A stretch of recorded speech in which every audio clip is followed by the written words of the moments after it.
Good evening. Thank you so much for joining tonight, even though the weather is beautiful and many of you are giving up beautiful sunshine. Today is April 7th, the Education Committee meeting.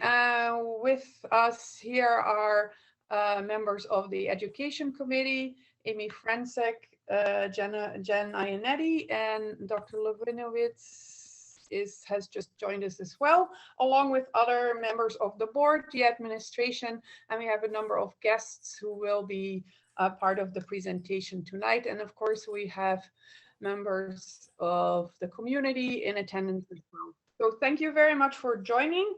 And I'd like to now ask Dr. Yanni for any announcements or communications. Thank you, Mrs. Sherpier. Just a reminder that our 5-day-a-week in-person instructional model began this week at Sandy Run and at Upper Dublin High School. And we've had 3 very productive, positive days. And the second piece of information that we'll share is the board is looking at some options for potentially hosting in-person legislative meetings this spring. I expect more information will be included in next week's Touch Base Tuesday. That's all for this evening, Mrs. Sherpier. All right, thank you so much. And yes, I want to definitely thank everyone who's been involved in getting schools or the middle school and high school ready and to run and receive all the students coming in again. I had an opportunity along with some other board members to visit today, and things are looking great. Lots of happy faces, lots of creative solutions to the spacing issue, and it's good to see this progress. So in terms of the agenda, what I'd like to do is ask the committee members if they had a chance to look at the minutes and see if there are any comments on the minutes. I'm not seeing any comment or any hands, so I think we can move the minutes from last meeting on for information to the legislative meeting. Tonight we have 2 presentations, and one on blended learning and an update on the high school scheduling process. And I believe that Mr. Hoffman is going to do the introductions. So Hi. Go ahead. Yes, thank you. And thank you for the time to present to you tonight on some teaching and learning updates around what blended learning looks like, as well as Ms. Sherpier said, the Upper Dublin high school scheduling process. Ms. Evans, if you can go to the next slide. So we can look at the agenda for this evening.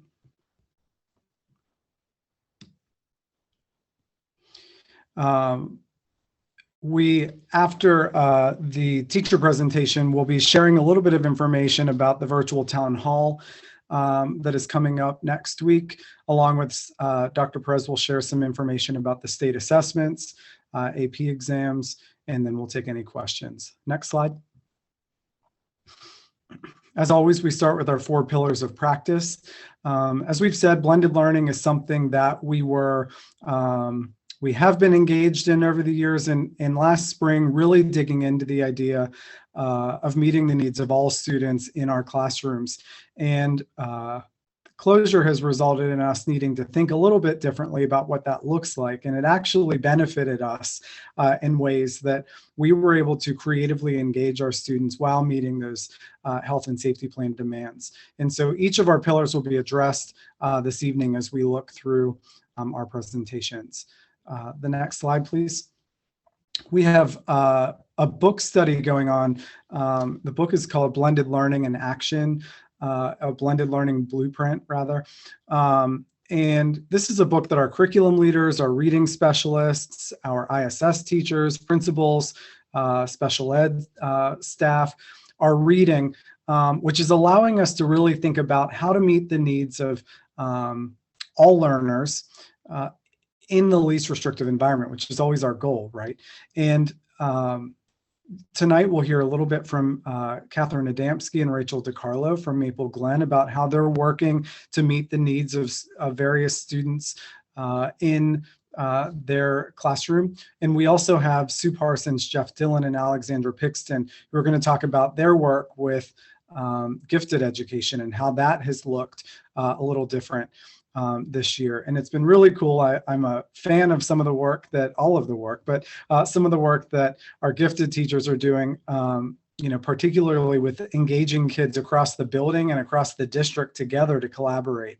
And that's something that we've been hearing over the executive leadership team did some listening posts at each of our buildings with our teachers and staff. And that's something that we've been continuing to hear, is that the blended learning model and our technology has helped us to connect with other people in other places in ways that we either didn't know how to do before or weren't able to do before. It's allowed for classrooms to collaborate across the building or across the district in ways that we were just learning to do. And so really excited, I'm really proud, and I'm really grateful and thankful for the teachers, the 5 teachers who are here tonight, and their teammates in their buildings and across the district, I know, that have helped them along the way. So I'm going to turn it over to them. Ms. Evans, if you can open that teacher presentation slides, we'll be ready for there. Okay, well, hello everyone. My name is Rachel DiCarlo, and like David said, I'm at Maple Glen. I'm teaching 4th grade this year. So all of us have been incorporating blended learning into the classrooms this year. We have had a lot of success with this, and everything has been going really well from what we are doing. So we're just going to show you a couple highlights of the things that we're doing in the classroom. So Brooke, if you could please go to the next slide. So one thing that blended learning, really lets us do is really make authentic lessons for our students. And with this year, a lot of them, it's been challenging for the kids to be engaged because the classroom looks a little bit different. And so this year, Upper Dublin has gotten their new reading curriculum with Fontes Pinnell. And I would just like to start and say that the reading curriculum in itself has an absolutely wonderful set of stories that go along with the curriculum. So that has been engaging, doing that for the interactive read aloud. And then what I have been doing is, what comes along with the curriculum is the mini lessons. So the mini lessons are direct instruction to the skills and strategies and the reading behaviors we really want our students to have. Mini lessons are short and they're very flexible, and they're tailored to the books that you're reading with the theme and the text sets to go along with that. This can really be differentiated with whole group, and it can be in small group. And with small group, that's when you're really targeting the students on their certain instructional level and the skills that they really need to have. I'm not sure, Brooke, if you want to hit on that link that just shows a few, but in the picture, that's just an example of what I've been doing. Normally, how it's supposed to be, it should be anchor charts, but since we can't all come together, in a group, in a whole group with spacing and everything, I have been presenting it on the board for some of my whole group mini lessons. But when we do small group mini lessons, that's when I can incorporate the chart paper with markers and get the kids with the sticky notes and everything. So just these mini lessons have been really great, just targeting all the skills that all of my learners need. Thank you, Brooke. And then to the right, you can see, oh, sorry. Can you go back? Thank you. And then to the right, this is just a picture. Obviously, I look like a model, but this is an outdoor station rotation that I did with one of my math lessons. And I do rotations for math. So a rotation, it's a model in the classroom, and it's normally on a fixed schedule. So it's normally timed, and the kids get into routine. So once you have kind of the set guidelines, it becomes easier for the kids to really just go through, and more instructional time is provided. So when I do these rotations in my classroom, I do one rotation with me and a small group. And this is just how I've been doing it this year. One rotation with me in a small group, and then one rotation I use technology that is, just a resource provided by the district. And one resource I've been using is Zern. And normally I have the students do Zern a lesson before, just so they get a little preview on what we're going to be doing the next day. And then the third rotation is where I can really differentiate for my students.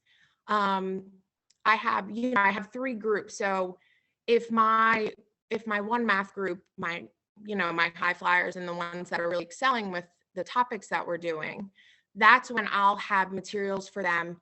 And that's where I work with Sue Parsons, where she provides me with that extra enrichment material for them to do. I work with Matthew Dornman. He's a specialist in my building. He gives me materials for them as well, just for that extension for them. If I have students that need extra support with the math instruction, this is a great time for reteaching them or providing them with basic facts or any type that would help them with the instruction that I'm doing.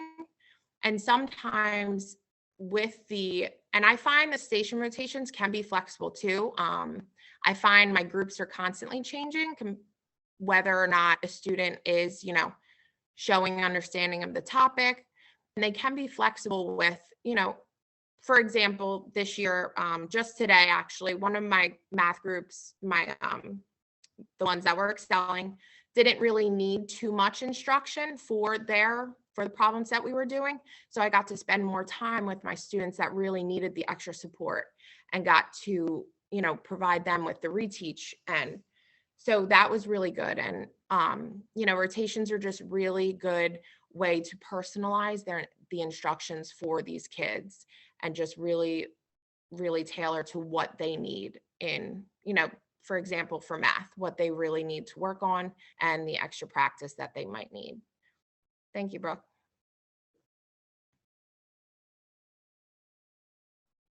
All right, Brooke, you can go to the next slide. Hi, I'm Catherine Adamski. I'm a learning support teacher here at Maple Glen, and I have the privilege of collaborating this year with Rachel. I do get the opportunity to co-teach in her classroom one day a week, and some of our efforts have focused during that time on creating differentiated station rotations that have some student agency in there. I don't know that we have time to look at all of the lessons in the student sample there, but if I can just explain the difference between rotations that you might have thought previously in classrooms. Blended learning station rotations are deliberately planned. There's a lot of work that goes into it. It's not just go pull these things and put them in a spot and the kids move around. So Rachel and I will pick the mini lesson and we will rotate to the students, and then we will design a guided practice station rotation that has some technology. So it might have one of us a recording guiding the students through something, or it'll have samples. We have done a 1 skill rubric and asked the students to grade themselves, and they have also practiced grading, being the teacher grading some other students' work with their names weren't on it. So they have definitely, I think they laughed hysterically when we asked them to put the check mark on the grade. They didn't know what to do with that, but now they sort of enjoy it. Blended learning, I don't, for anyone who's ever been a learning support teacher that wished they could cut themselves into a million pieces and be in 7 places at the same time, has enabled me to be able to, I think it's something, if you're going to say it to everyone, then record it. So I can record a lesson and my students can be doing something meaningful while I work with another set of students. So I think it's something that will continue long past the pandemic. And the other part that I wanted to say was that for those students who do receive summer placement instruction, we'll give them like a head start. They might get a preview or they might get the opportunity to review and to catch up. And when we plan, the 45-minute lesson, it doesn't just take place in those 45 minutes, it carries over into other parts of the day. So we can use things like private comments or emails so that we can help the students later when I might not be in there, or maybe they're down with me and Rachel can help them with something. And we have been trying to move from differentiated learning to more personalized instruction. And Rachel is going to show you or speak about one way where we've tried to involve students in some goal setting. So that's the next slide. So what I have been doing in my classroom was just so my students have a chance to really reflect in both, and I've been doing both aspects. I've been doing one reflection where they're really setting goals and reflecting on their progress towards, their behavior in the classroom, because their behavior in the classroom really does sometimes affect their work and, their progress that they're making.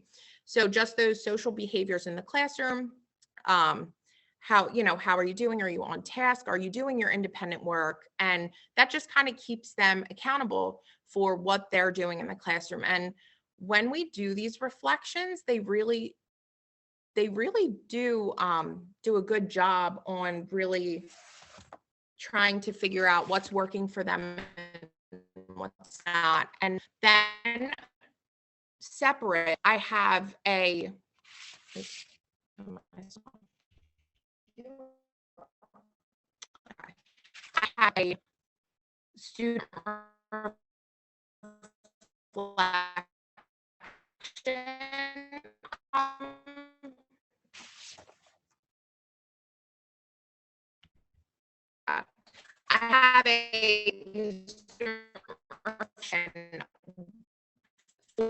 their work.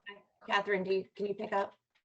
And this is when I tell them this is what you want today, not your, I had a student that I don't want to that much. Well, that's great, and I hope you follow that. But this is what you want to today. I heard it. Can you hear me?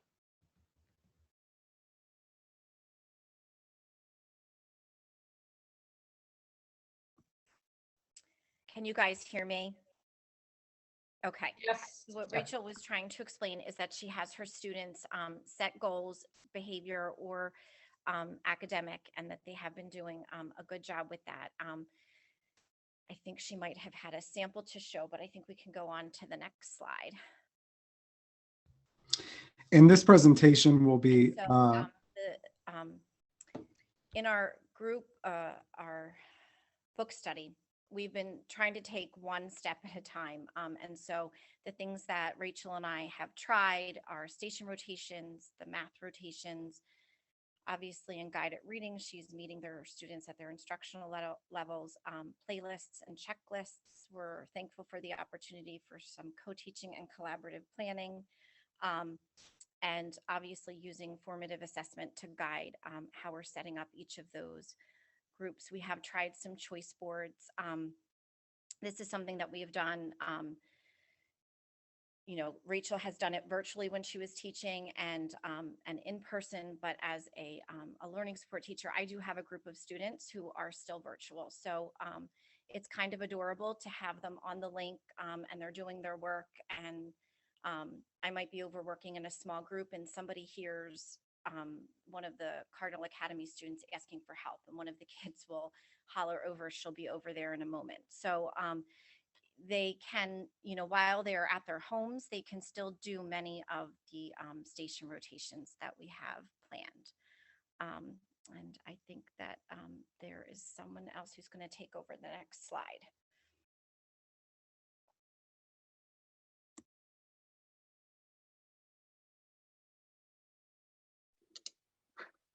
So I think that's my cue. My video has been cutting in and out as well, so hopefully this will stick with me. So my name is Jeff Dillon. I'm one of the gifted support teachers. I work at Thomas Fitzwater and Fort Washington Elementary School. And this year obviously has presented all of us with lots and lots of challenges.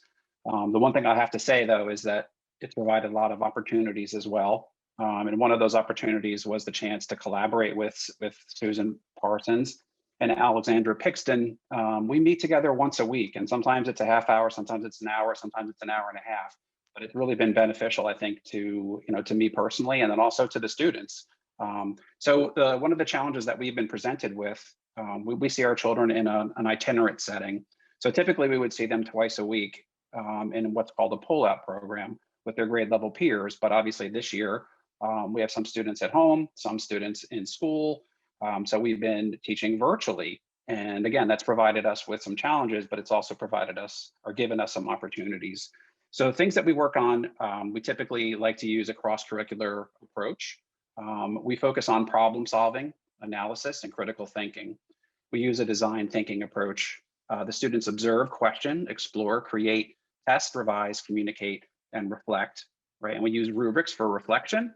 Student collaboration has been enabled through breakout rooms. And that was, I think, one of the things that Mr. Hoffman might have been touching on before, is that these breakout rooms and the technology has afforded us the opportunity to have students in different classrooms in the same building or at home working together in flexible ways. And when you see that in action, it's a pretty neat thing. When that opportunity to work with kids, could be sitting in the same building or across the district or down the shore for a quick vacation with the family. Watching those students collaborate using those tools has been pretty neat. We've also utilized quite a few other communication tools. We use WeVideo, which is an online video editing piece of software, infographics, and then definitely we've been hitting big on all of the Google suite of tools. We started off the year with enrichment expedition. So we gave the kids a choice. They could either select a poetry path or a math problem solving path. And then as we met with the students, we guided them sort of through their independent path. Right now with our 4th and 5th graders, we're working on something called Imagineering. So we're using something called Ed Puzzle, where they watch videos and then answer questions, basically having to do with how Disney was created, right? How do you create a theme park? And now what we're working on, at least with my groups, is we're using Tinkercad. And Tinkercad is an online 3D design program to use all the things that they learned through those Imagineering lessons. My video is frozen. I'm not sure if you can hear me. Okay, good. Thank you. So now we're using Tinkercad. The kids are actually designing their own theme parks to scale. There's a list of requirements and things like that. We also did something called Puzzle Masters, where we expose them to all sorts of different types of logic puzzles using all sorts of reasoning skills and math. We also did something called Reading Rainbow, where the students would write, film, and edit book reviews for books that were not often checked out of the library. Coding is a big topic. We did some scratch coding. I mentioned Tinkercad already. Tinkercad is a really interesting tool to use with young kids. They take to it very quickly. And then one of the last things that we started in last year, received a Education Foundation grant for something called Turing Tumble. There's a picture of that in one of the future slides. It's essentially a marble-powered computer where the students work in small groups to collaborate. And believe it or not, there's an online component. So not only could they do it hands-on in the spring, but they can do it virtually this year. And then for those students who will be returning, we can pick up with the hands-on, hopefully in the fall. Mrs. Parsons is going to take you through the next part of our presentation. You can move the slide forward. I'm Sue Parsons. I'm the gifted support teacher at Maple Glen and at Jarretttown. I have the privilege of working with Jeff and Rachel and Catherine, all in different roles. One of the aspects of the gifted support teacher is to support extended learning in the regular education classroom, not just in the pull-out program. And this year, the pandemic and virtual has actually made this, I think, easier in some ways. I can reach a variety of people and give feedback. The kids are getting much better at using that feedback piece to information virtually. Differentiation can take place through process and content and product. And one of the things we are able to do is help the teachers with some resources, help them design choice boards, help provide those extended learning opportunities, not just for our identified gifted students, but for any of the students who maybe through a formative assessment or through a pre-assessment, the teacher realizes that these children have mastered, they don't need a great deal of repetition. So here's an opportunity for them to move forward. And perhaps they will do, dive into a topic more in depth, something more complex. One of my favorite tools, I know Rachel uses this, most difficult first. It works really well in math. You teach the lesson, the child participates. Those kids who truly have mastered can demonstrate by just doing a couple of the more difficult problems, and then they can move on to an extended learning activity. Whereas those who might need more practice can do some of the more, will need opportunities to continue practicing. Product choice is an easy way to differentiate. Maybe the standard for a grade level is a written response. One of the extended opportunities for kids would be maybe perhaps create a video to share their information that they've researched, or a podcast or something like that. And Jeff and I and Alex all have individual enrichment classrooms for every one of our groups of students. And on there we have a selection of extended learning opportunities for our kids. And it's been really cool virtually this year. I have kids who are eager to move and they'll take advantage of these, and I can very quickly give them some response. We use Cami, which is a wonderful application where and the kids can write and they can do in-bed video and voice, and we can respond and give them feedback that way. So general education support of extended learning opportunities is one of the things we do. And we have one last slide, and that is, can you move ahead? Is the extended learning opportunities that are more school-wide. As gifted support teachers, we are supporting things like the 24 math tournament, reading Olympics, and other school-wide activities. And Jeff mentioned turning Tumble, which is that marble computer sequence. It's interesting. It starts so simple and it gets really challenging. The coding is something they enjoy, and there's a picture of Tinkercad there. So as gifted support teachers, we are doing differentiation through our small groups that we pull out by grade level, by supporting the classroom teachers and supporting the school-wide initiatives. That's it. Thank you. And thank you all. That was wonderful. And I'll ask, we'll pause here and ask if there's any questions from the board for this part of the presentation. Really appreciate it, and just want to highlight that so much of this, as you especially heard from Jeff and Catherine and Sue, from a specialist perspective, these are things that they've been doing for a long time, but it's making what they're doing much more efficient. And it's also allowing them to support students who previously wouldn't have had some of that access in a general education classroom. As they said, even a student who's not identified gifted may have understood a topic or a subject in a classroom much quicker than they ever have before. And so rather than continuing to go through additional practice problems, our specialists are able to support our general education teachers in ways to enrich that learning that day for that student, which is really exciting, and we're really excited about that. So we'll pause here and ask if there are any questions from the board for our teachers. Amy, Ms. Francic, sorry. That's quite all right. Thank you. First of all, thanks to all of the teachers who spoke. I confess I'm very excited to see Mrs. Parsons and Mr. Dillon here. We still have conversations about the fact that Mr. Dillon inspired my oldest to actually read for pleasure, and I'm ever grateful for that. And Mrs. Parsons got him to code. So you guys do great work, and we're just thrilled to see that extended and expanded. Mr. Sirota and I for years have been on various committees looking at the ways to take enrichment to the next level. And I love that you've taken this opportunity to innovate despite challenges. So this is really, really heartening to me.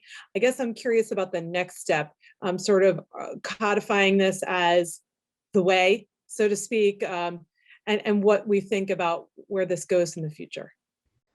So I'll turn it over to Ms. Penner, but I like to say it's not what we're doing, it's what we do, right? So right now, this is what we're doing because of the situation that we're in, but we see that this is what we want to do to best reach the needs of all students. And Ms. Penner supervises K-12 gifted. And so if you want to talk a little bit, Ms. Penner, about that.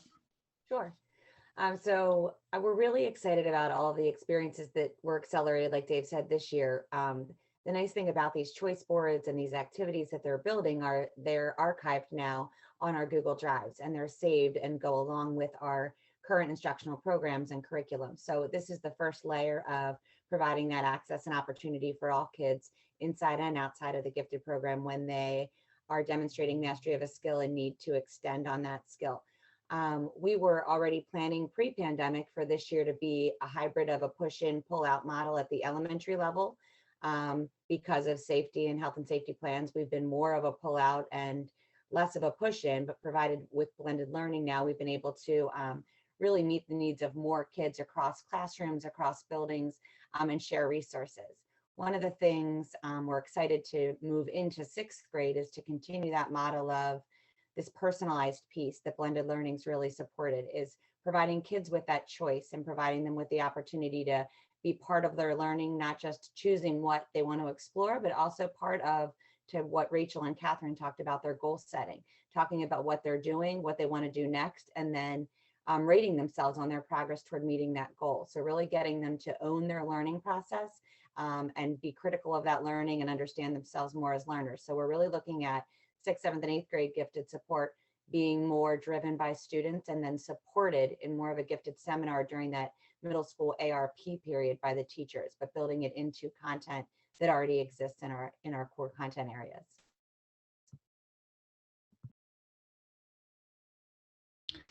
Ms. Iannetti?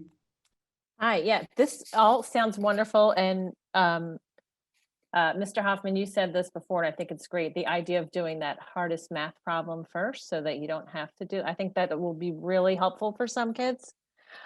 One question I had is that reflection and goal setting, which I think is wonderful. Like, what does that look like for a first grader versus a fifth grader? And I guess my concern would be is like by fifth grade, they might just start trying to like cheat the system, you know? So I just was wondering how that's implemented. So one of the great things we saw this year with Seesaw, which is the learning management system that we have in kindergarten and first grade, is that their work is almost in a digital portfolio. And then the kids that are in person have work, you know, that might be a little bit more paper and pencil. But even if I think about like a foundations lesson for the day, having the student identify, you know, what letter did I do best and what letter did I struggle with, and where do I want to improve, just with a little, as simple as that type of goal setting. I think in just getting them to, you know, start with circle your best one, or which one are you most proud of, and then building from there. I think I'm less worried about cheating the system. I think they're always excited to highlight their best work. And then the way we sort of trick them is, what are you going to do, you know, even better next time? So I think it's something that has to be taught. Kids need to be taught how to set goals for themselves. And this is something a lot of our teachers throughout this book study that Dave mentioned have been really exploring and are really excited about expanding on next year. I know Rachel has talked a lot with Sam Griffin at Thomas Fitz about this. They do this weekly on Fridays. And really, you know, what it's turning to is they have that, like, what are your top 3 successes and top 3 goals for next week, and really starting to attach an artifact to that or an example of that.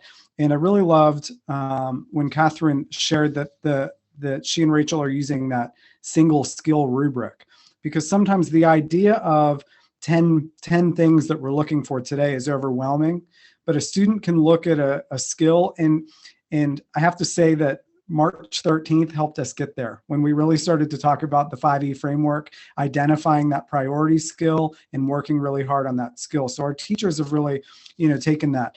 But having that single skill rubric, our middle school 6th grade team, for example, is using that with TDAs. And to really be able to hone in on one aspect for students to be able to reflect on that and then set a goal for next steps. And as Catherine said, to look at other students' work without a name, to be able to see another example or another way of doing it or articulating that. So it's been really great. Rachel, I don't know, I know you've had a few grades with us as well. I don't know if you have any other thoughts of that goal piece at the higher level. Can you hear me now? Yes. Good. Thank goodness, because I stayed at school because my internet is not the best at home and that happened. So, but no, I was just going to share an example of one of my student reflections that he had filled out. And, today I will accomplish another TDA paragraph.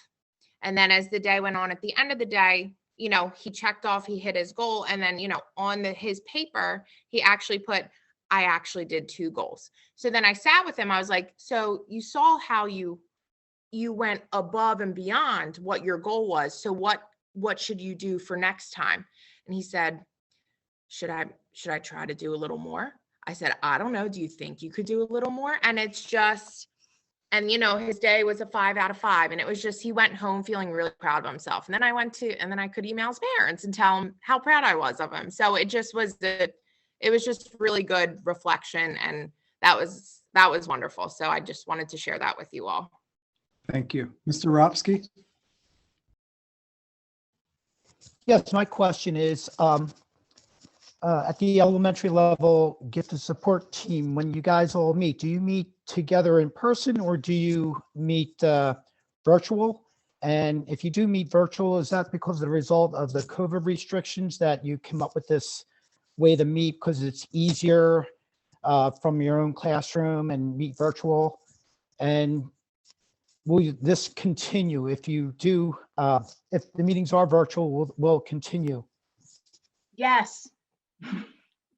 We will continue to meet virtual. It is ideal when we're cross-district to be able to do that. Yeah. And you can do it quickly and efficiently. The other thing is we've had all of our GIEP meetings and IEP meetings have been virtual. And for the most part, the parents really find it easier. They can join a meeting for 20 minutes or 30 minutes and not have to take a half a day off from work to arrive to a meeting. There's a few who would rather be in person, but for many, it's just a much easier way to share information. Yeah, we have a meet scheduled every week at 10 o'clock, and sometimes it's a half hour, sometimes it's 45 minutes. But I worked with Sue at Jarratown 25 years ago and didn't know her very well. And Sue and I have become very, very good friends. But the collaboration, I believe, is really benefited me. Just hearing different points of view, just throwing ideas around. I mean, 3 ideas are better than 1. And I know personally I have my strengths and my weaknesses, and the other teammates do, but together I feel like we put together a much better program. Mr. Sirota? Thanks. So a comment and a question. As Amy said, she and I have been involved in the gifted education angle for a long time. One of the concerns I've always expressed was about the I in GIEP, the individual, making the individual plan actually individual and making the education really individualized. And it sounds like, and I just want to clarify from, maybe Sue, Jeff, or Meredith, when you're talking about the things that you've done, which all sound fantastic, a lot of that sounded like pushing into the general education classroom and supporting those kids who may not be identified as gifted, but still benefit from, as we know, all of the same strategies that gifted kids benefit from. Or maybe, and is it also tailored to the individualization of the education for the identified gifted kids? For example, the choice between poetry and math, it sounds like it's up to the kid rather than tailored to what their identified domain for giftedness is. So I'm curious, how does all of that play out with regard to the specifics of gifted education compared to regular education?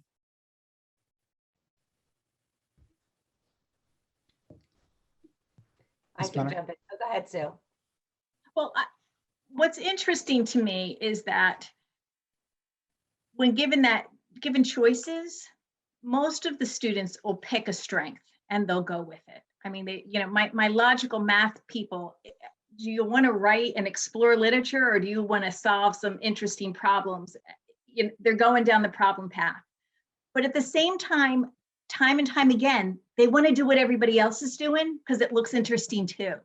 So it's fascinating because we've talked about individualizing and at the same time being exposed to a variety of things in the elementary grades has its merits too. So it's a little of both. I think as we're moving towards the higher grades, it's easier to individualize when it comes to an academic area. And Meredith can speak more about that. Yeah, I can echo on that too. I mean, Sue, part of the collaboration that Sue and I and Alex have had is around some of those topics. You know, what's the goal of elementary enrichment? Is it to provide opportunities and then have students have a variety of opportunities to then, you know, pick which one they think is something interesting that they want to dig into, or is it to pick a strength of theirs and then pursue that? It's a great question. I think both sides of that have, you know, valid arguments. Yeah, and I would say at the middle school level with the surveys that the students participate in, their projects, you know, nobody's necessarily gifted in social studies, but the bigger theme areas that we ask kids to sort of identify with would be that creation piece, the critical thinking piece, the, you know, the outside of the box projects that they can then do within those content areas.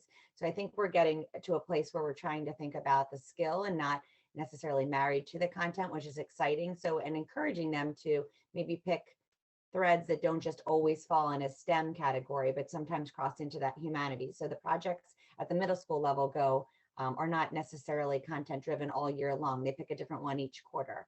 And it is driven by student choice. And, you know, I think when we look at, especially reviewing a lot of the GIEPs, you don't necessarily see one specific standalone outlier really tunnel visioned, you know, giftedness skills. So I think a lot of the kids demonstrate a lot of strengths. So this gives them the opportunity to explore them at different levels. Yeah, thanks. I recognize that wasn't the point of this presentation, so I apologize for throwing you that one. I am very excited about the middle school piece, and certainly Meredith, I agree. I've never been a fan actually of the concept of giftedness in a particular domain. I think giftedness is giftedness, but that's not the way that Pennsylvania is defining it these days. But anyway, thanks for answering that curveball question.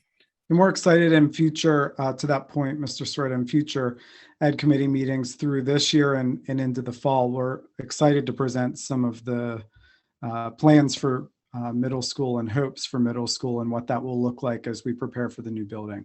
And I know Ms. Sherpier and I've wanted to get that on the books too. Dr. Davis? Yes, not to belabor, you know, the issues, but I did want to just thank everybody for their presentation tonight. It's really exciting to see the direction that we're headed.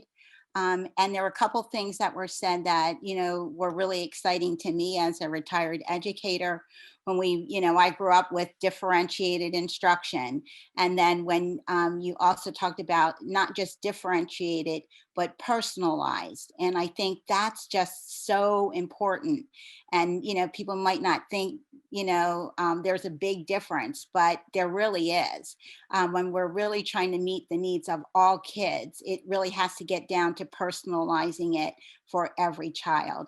And so that was just so exciting to hear, you know, how you're doing it and all the tools that you're utilizing. The other comment I'd like to make is that people have been talking about, the teachers have been talking about how they've become a community of learners. And that's exactly what we're trying to do with our kids. They're becoming a community of learners. And so I just want to thank the teachers for modeling what they want from their students, because I think as they begin to understand how important it is that they collaborate and work together, I think it helps them to realize how important it is for students to do the same. So thank you very much for this presentation this evening. Yeah, and I'd like to follow up on that a little bit. The collaboration part, some of our presenters are making it sound like very seamlessly and almost organic. And I just want to get a little bit more insight into how in practice, do you have a specific time? I mean, it sounds like the gifted teachers have specific time, but also Rachel and Catherine, how does that happen in your settings? And does it happen across grade levels or between the grade levels? Can you say a little bit more about that collaboration?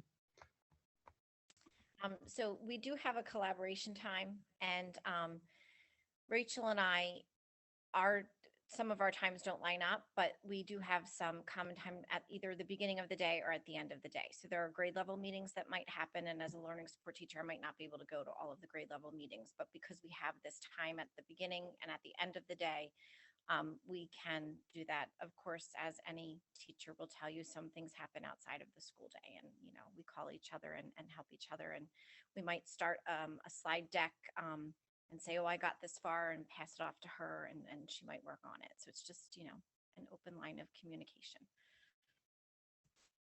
Yeah, because I mean, it definitely seems to me that that is one of the major benefits that I am seeing this year, that there is a lot more collaboration, and Dr. Davis commented on that as well. And I hope definitely going forward that becomes the norm, and we can continue that. The other question I had on the concepts of reflection and goal setting, is that consistent through like the elementary school and the middle school, and then even into the high school? Because I think those are some components that sometimes get focused on in one setting, but then we kind of lose sight of them, and maybe they don't show up in the following years again. So what are we doing to make sure that that's sort of an integral part of learning in Upper Dublin? So we're building that in, as we get better at blended learning and that it becomes what we do. That's certainly an area that we want to continue to look on. I think as a district, a K-12 perspective, the idea of Catlin Tucker's last book was a lot about the aspect of blended learning that deals with those assessment, self-assessment, self-reflection, what many blended learning experts call those grading and assessment discussions between teachers, where a student reflects on where they are and really has, almost a negotiation conversation with teachers. And we have some teachers that have been doing something similar to that. We have some teachers like Catherine and Rachel, through collaboration, saw where they could start to get there. We have teams like Miss Kim's team at the middle school that have started to look through that. So we know that it's happening in pockets in the district. That's our next goal. We have some resources that we're going to do some future book studies, particularly with some teacher leaders that we'd like to move towards. But everything at once would be too much. And so we're supporting where there's some good energy around it now. If some teachers, as I mentioned, are doing those Friday reflections, that's a great start to build on that and to learn from that. And so then we use our professional learning days to share those experiences, to give some resources to other teachers who are ready, or maybe ready to hear, but maybe not ready to apply yet. But that will be our next step as we move into blended learning in the fall, is to really start to get some of that practice consistently. But we wanted to be considerate of where people are right now, but build on that capacity. No, that's great, and I really appreciate the focus on that, and the presentations today are definitely exciting to see how we're moving things forward, even though we're in a pandemic setting. So thanks so much to everyone for all the work on that. Yes, thank you all. Ms. Evans, if you can pull up the teaching and learning presentation again. Ms. Penner will share a little bit about the virtual town hall on slide 5.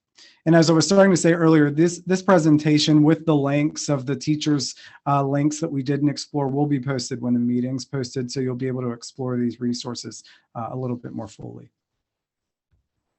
So information in the Touch Base Tuesday last week came out a little bit about Town Hall, and yesterday as well, with a link to submit questions.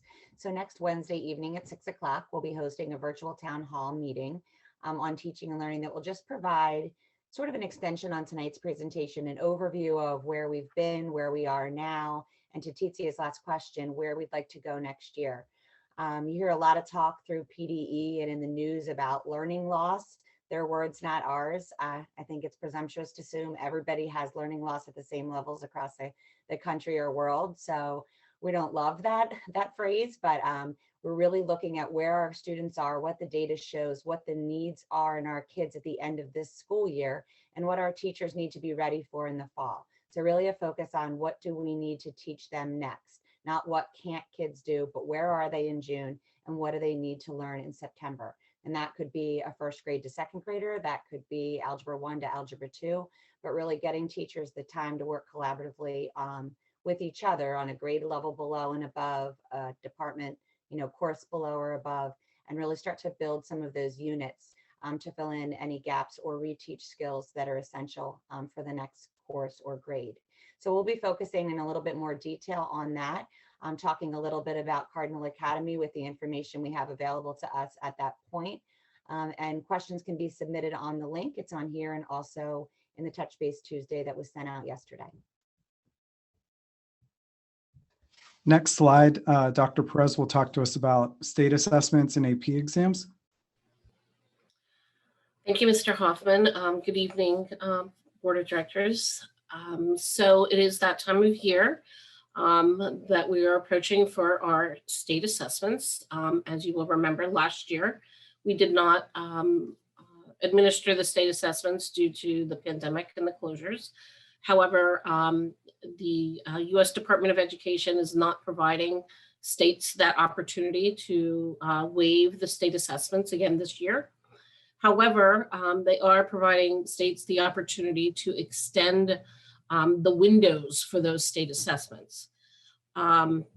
So the state assessments are actually for the PSSA in Pennsylvania, April 19th to September 30th. And for the Keystones, May 17th through September 30th. Those extended windows really are for those school districts who are having difficulty providing secure testing environments and complying with their health and safety plans. School districts that are having trouble locating students. School districts that may not be able to have in-person instruction because even the online test of the PSSA has to be administered in the building. So those windows are, that is why those windows are extended. As such, the reporting out windows are also extended beyond the normal time frame. The reporting will not occur in the summer as it normally does, where we get some data and parents expect PSSA reports in the beginning of the school year. It will be extended, I would imagine, far into the fall. Those dates haven't been released. They're just TBD at this point. So I don't think PDE even knows or has a handle on what that might look like given the September 30 deadline. Having said all that, with these exams, we are able to, with our health and safety protocols in place, provide and administer the assessments in what we would consider the normal type of time frame. And we intend to do that and administer those assessments in April and the beginning of May for the PSSA, and then in May and the beginning of June for the Keystones. So they're about a week extended from what we would normally do in that sense. Another important piece for the PSSA administration, the results of the PSSA will not impact district accountability. So school districts who are perhaps on a state improvement plan model, they're not going to be impacted one way or the other. They remain on that state improvement plan model and receiving that assistance. And school districts that are not on state improvement plans, like Upper Dublin, we don't have any schools that are in additional targeted support and intervention or targeted support and intervention or even comprehensive support and intervention. We will not be penalized or placed into any of those support models as a result of the results in this test. And the other important piece is we know that we have families who have opted to remain in Cardinal Academy for health and safety options. And because students have to come into the building for the state assessment, some families are opting to opt out of the exam. While we encourage them to come into the building to participate, that helps us in the long run, really understand where we are with our curriculum and what we need to do to address any needs moving forward. There, you know, there is that parental piece there. They have to contact their principal and work through that one and only option that we have, which is a religious exemption available to us. However, if we do fall below the 95% assessment rate, participation rate, we're not going to be penalized for that if parents employ that religious exemption. It's important to know that the religious exemption is the only exemption that is allowable by the PA state code.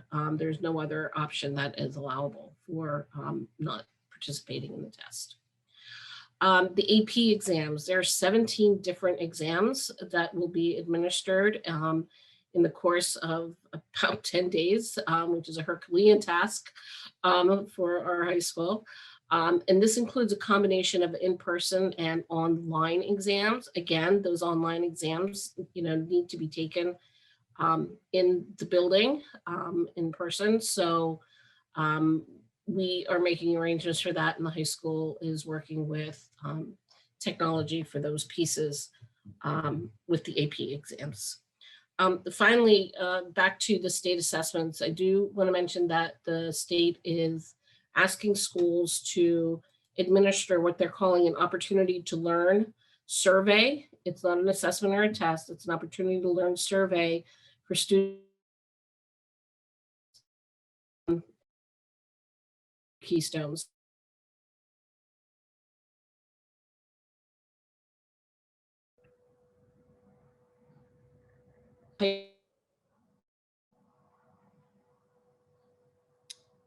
Mr. Hoffman, do you want to pick up there?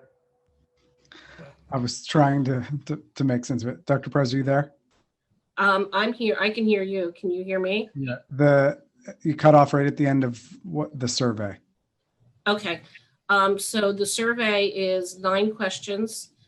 Students in grades 4 through 8 will complete the survey prior to the administration of the mathematics assessment. And then all of the students in the high school who are taking the Keystone exam will complete the survey prior to the administration of those 3 assessments. The survey questions are not secure questions, so I can tell you what they are. They want to know how many days students have attended school in their school building in the past month. How many days did they use internet for schoolwork outside of the school building? When they were not in the school building, what device did they use most often to complete schoolwork? In the past month, where have you completed most of your schoolwork? Which statement best describes how comfortable you are using online tools for schoolwork, such as Zoom, Schoology, Google Meet, those things? Would you agree or disagree with the sentence, in the past month, I've understood all my assignments, almost all of my assignments. In the past month, I completed almost all of my assignments. Think about how much you agree or disagree with the sentence. I feel positive about learning, about my learning so far this school year. And the last question, in which month did you take this survey?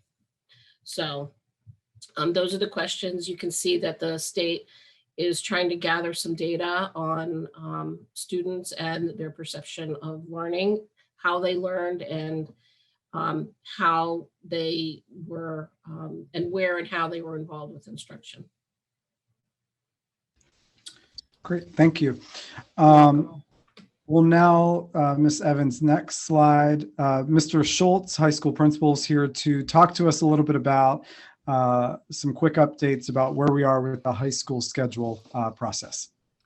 Thank you, Mr. Hoffman, and thank you, board and community members, for the opportunity of kind of conveying this information, keeping everybody up to speed on where we are, and we will continue to do so on a regular basis. So this won't be a incredibly in-depth presentation. It'll be brief, but we'll be doing this periodically so that everybody knows where we are and where we're headed. As mentioned last month, we established a scheduling committee that has a representative from each member, from each department in the school. We met for the second time in March. At that time, we took a look at the student and parent surveys that went out and analyzed those results and compared those results to those of our staff. Where we then will go from there is, number one, we will set up a student meeting during the office hours to those students who indicated on their survey that they are interested in having further conversations and having a chance to talk to members of the committee. So we got a lot of good data from the students, but for those who want to provide more of their insights and more anecdotal types of pieces, we look forward to meeting with them and talking further. We are currently in the process of looking at some of our local and peer-alike districts, mostly across the state, and looking to see exemplary models of high school bell schedules which fit the criteria established through our priorities.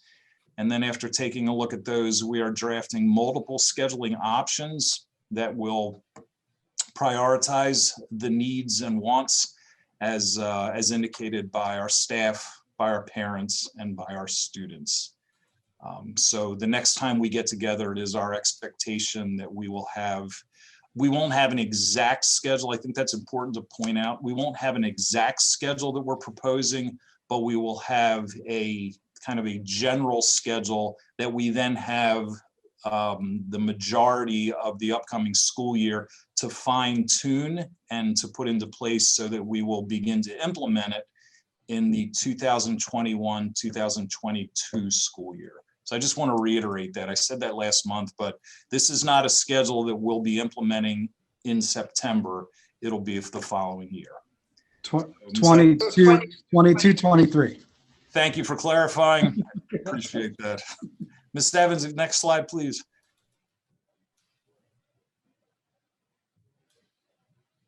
Okay, so as we talk about priorities, we kind of have Venn diagrams, but I just want to point out a couple of pieces.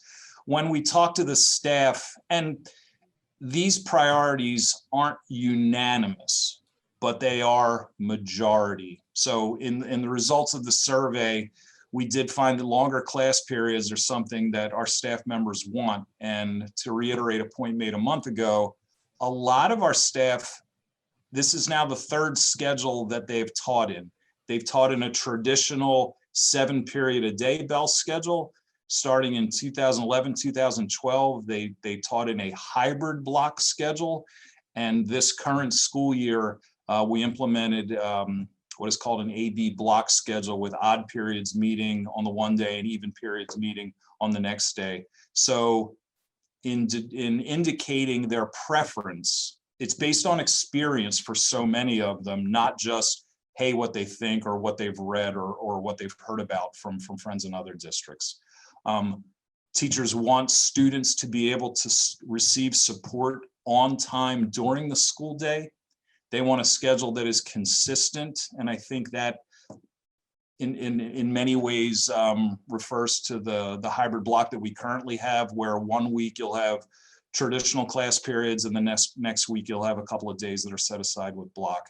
And then teachers want to see students given choice and maybe some freedoms during the school day to have an opportunity to meet with a teacher during office hours or pursue an enrichment opportunity or get together in a collaborative group with friends. So it's not necessarily scheduled, but they are given choice and they're given some freedoms and flexibilities like they have with the office hour opportunity we've had this year.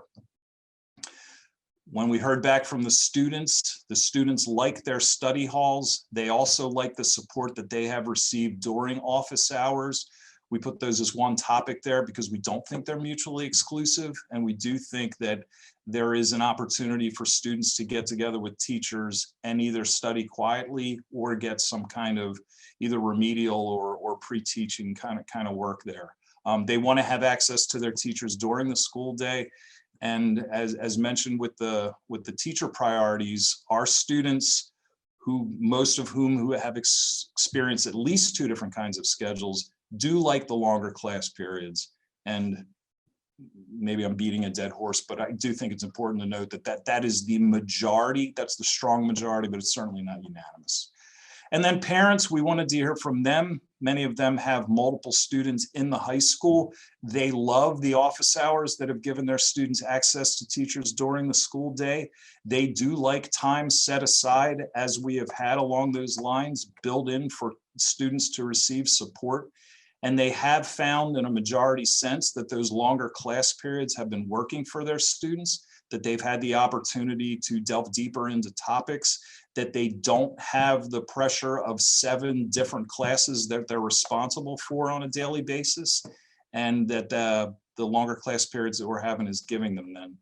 The one other piece that I want to add that we don't read on this that probably doesn't bear to be stated from a sense of a new priority, but more of something that has been a recurring theme for years and years and years. Teachers would love the opportunity to be able to collaborate with one another. And we think we have some creative ways in which we can make that happen.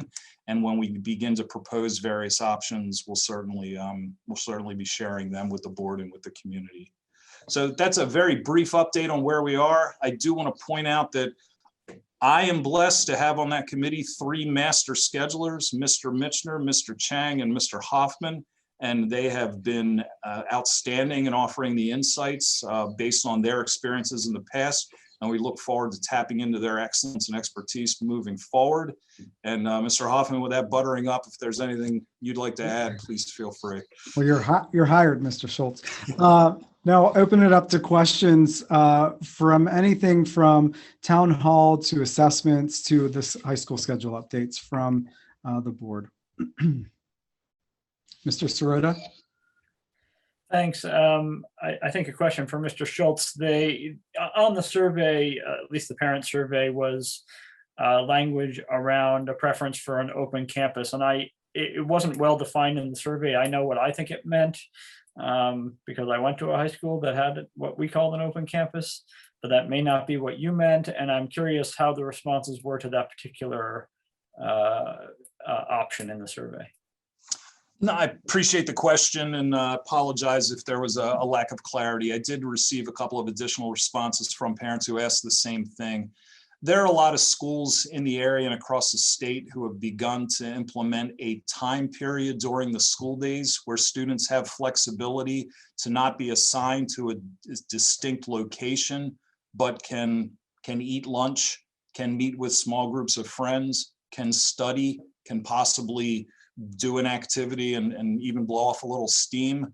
But most importantly, as we prioritize academics and mental health, they get an opportunity to get additional support from staff members. So we're not looking at a model where, hey, if you want to run to Wawa for an hour and a half and then come back for your next class, have at it.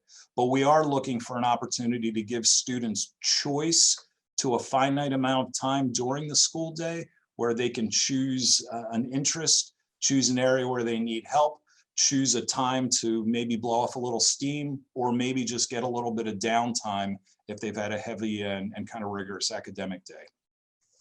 Thank you. Ms. Ionetti? Yes, so my question was, I guess it's for Dr. Perez.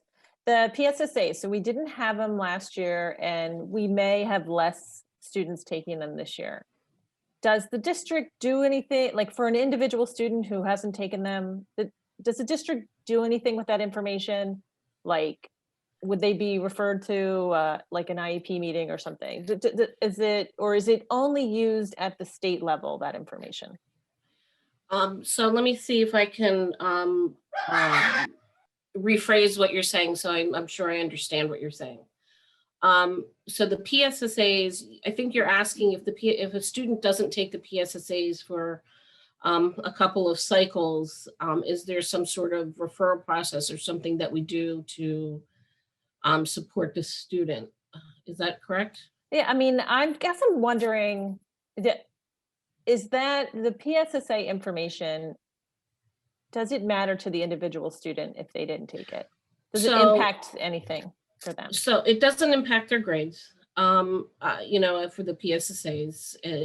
Really, if I could say the PSSAs are really more of an autopsy, okay, after the fact of what students were taught all year long. And then we get the information at the school and district level. And really what we do with it as administrators and instructional leaders is take a look at how students did on the eligible content and see where we may need to add additional supports just within our general curriculum for all students.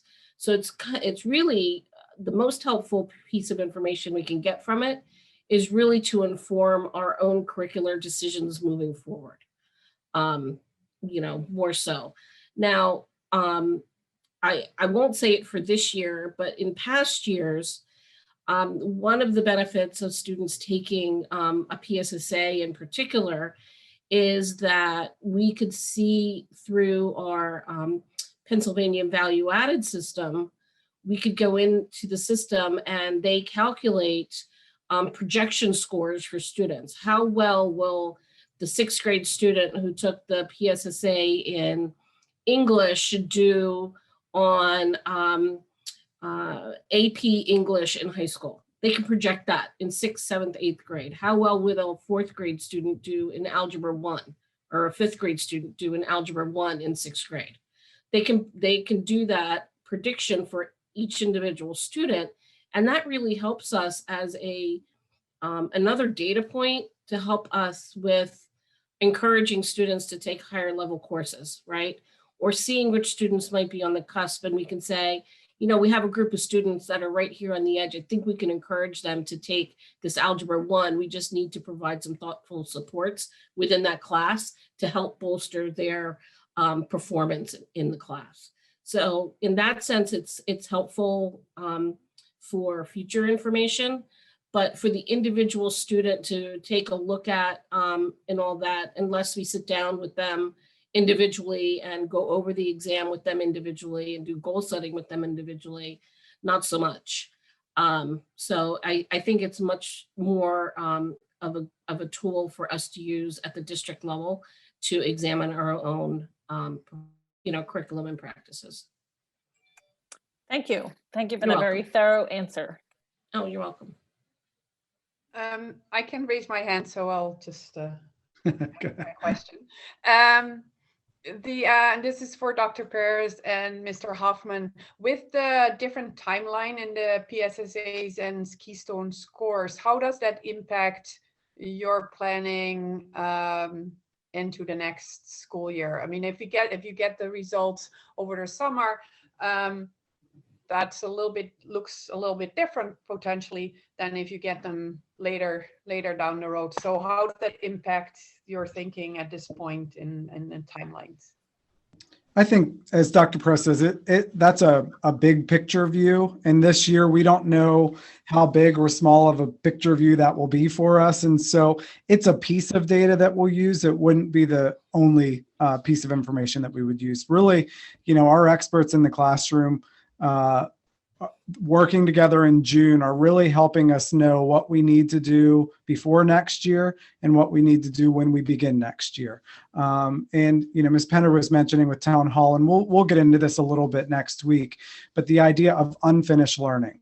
We're not looking at it as learning loss. We're not looking at it as, we don't have the information or can't make the global assumptions, but what unfinished learning do individual students have and do courses that in themselves have, as we had to prioritize learning standards for the year. So we'll use the information when it comes, but we won't be waiting exclusively for it either. All right, thanks. And then about the high school schedule, I think it's very exciting that you're looking at some different options. And in terms of potential schedules or suggestions, when can we expect those? Is that the beginning of next school year, or is that even prior to that? We're hoping to identify the type of schedule that we'll have, meaning how many periods in a day, or how long will periods be, or what will features of the schedule be. But we won't nail down those exact minutes and times until next year. Why we want to have that decision made about, are we looking at 60, 70, 80, 40, 30, 20, not to give spoilers, minutes, is we can use our time in June to really identify some of the courses that may need to have a little bit of work done that we can do immediately, some that may result in work needing some summer work that our teachers can engage in, because really for any schedule, we need to be ready for December when we begin to plan our program of studies to present to the board.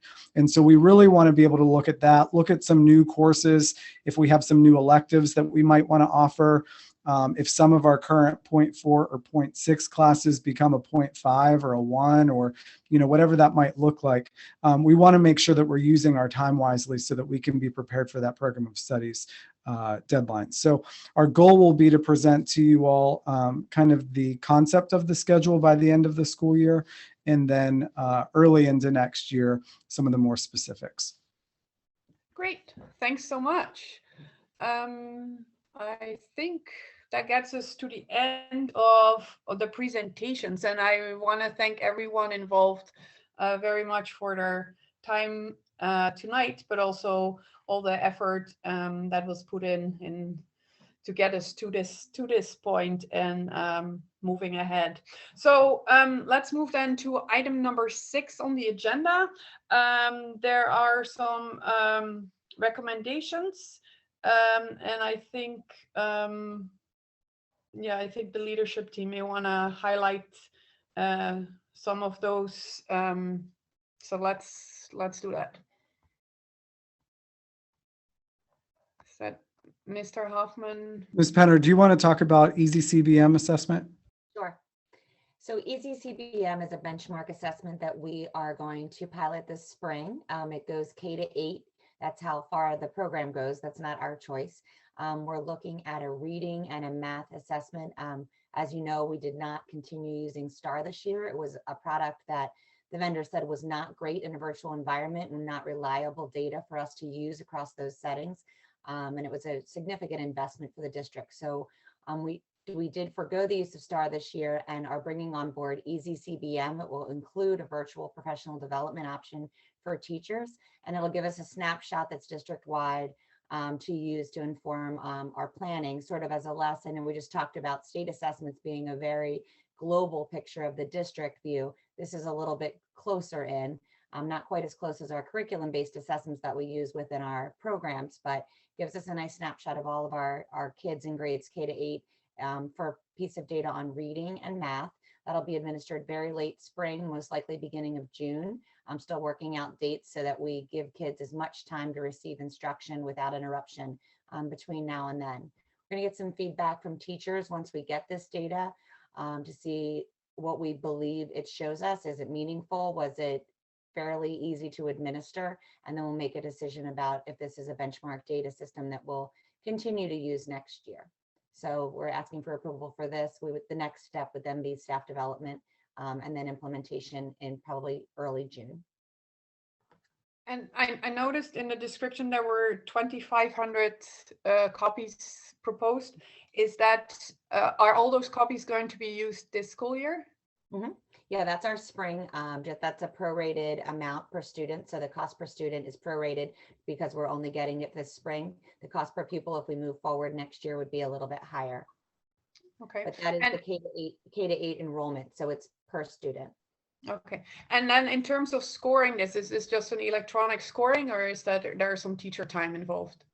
It's electronic. There is an option for paper pencil administration. So if a student has a specific need or an accommodation that warrants paper pencil, then the teacher, I believe, and this is based on training I had about 5 years ago, so I'm looking forward to an updated training, but I believe the teacher would then have to manually enter if a student participated with paper pencil. We will have Cardinal Academy students participate. We'll be sending communication to parents. We will not be asking them to come into the buildings for this assessment. It would be something that we would really explain to parents the intention of this data and to really ask them to allow the students to be as independent as possible so the data is as reliable and indicative of where that student is in their own independent level on the assessment at home. I see Dr. Levinovitz, you have a question. Go ahead. How long does the test administration for both of the tests? So this is our first year with the test. I think it's going to vary a little bit grade level to grade level because the length of the reading passages gets longer the older and the higher of the instructional level. But I don't think it's more than in 45 minutes per content area. All right. I propose that if the committee's members are in agreement, that we move this to the legislative agenda for approval. Are people, can I hear from the That committee? sounds members? good. Yes. All right, then let's move that on. Then there is the curriculum camp, which sounds like a really great opportunity. So can you tell us a little more about that? Sure. This is curriculum camp. We have 35 all access passes and 11 VIP passes that we're requesting. This is originated by AJ Giuliani, but he has a great group working with him, some of the leaders in blended learning and other performance-based curriculum. And the purpose of this summer's camp is to, as we've all been saying, capitalize on some of the silver linings that we've learned over the pandemic and use that to push us forward in many areas. And so we're going to put this out to teachers and administrators to build some K-12 teams. It's a 2-day virtual workshop in the summer. Teachers will have access to keynotes, to collaboration with one another. They get digital workbooks, curriculum examples for every level.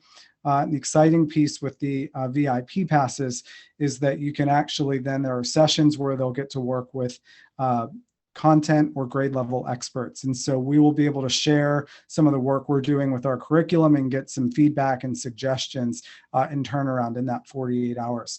There are also some bonus sessions. Jay McTighe is a great educator right now who's has a 3-step plan for developing performance tasks that go beyond tests and quizzes. And so some of those, more personalized, more active engagement. And so we're really excited about the opportunity. And I think this will really help us with our K-12 curriculum work that we're engaged in right now and that we can do as we open the new middle school and also develop curriculum for our new high school schedule. All right, Dr. Lewinowitz, go ahead. Yeah, Dave, so is this a group that sponsors this? Is there an organization that sponsors it? And is it just our teachers participating?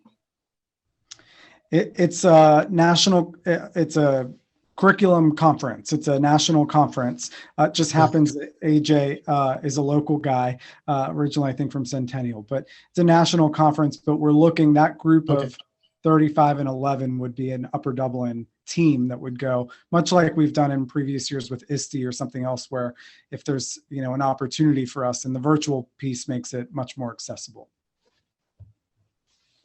Thank you. Mm-hmm. Any other questions?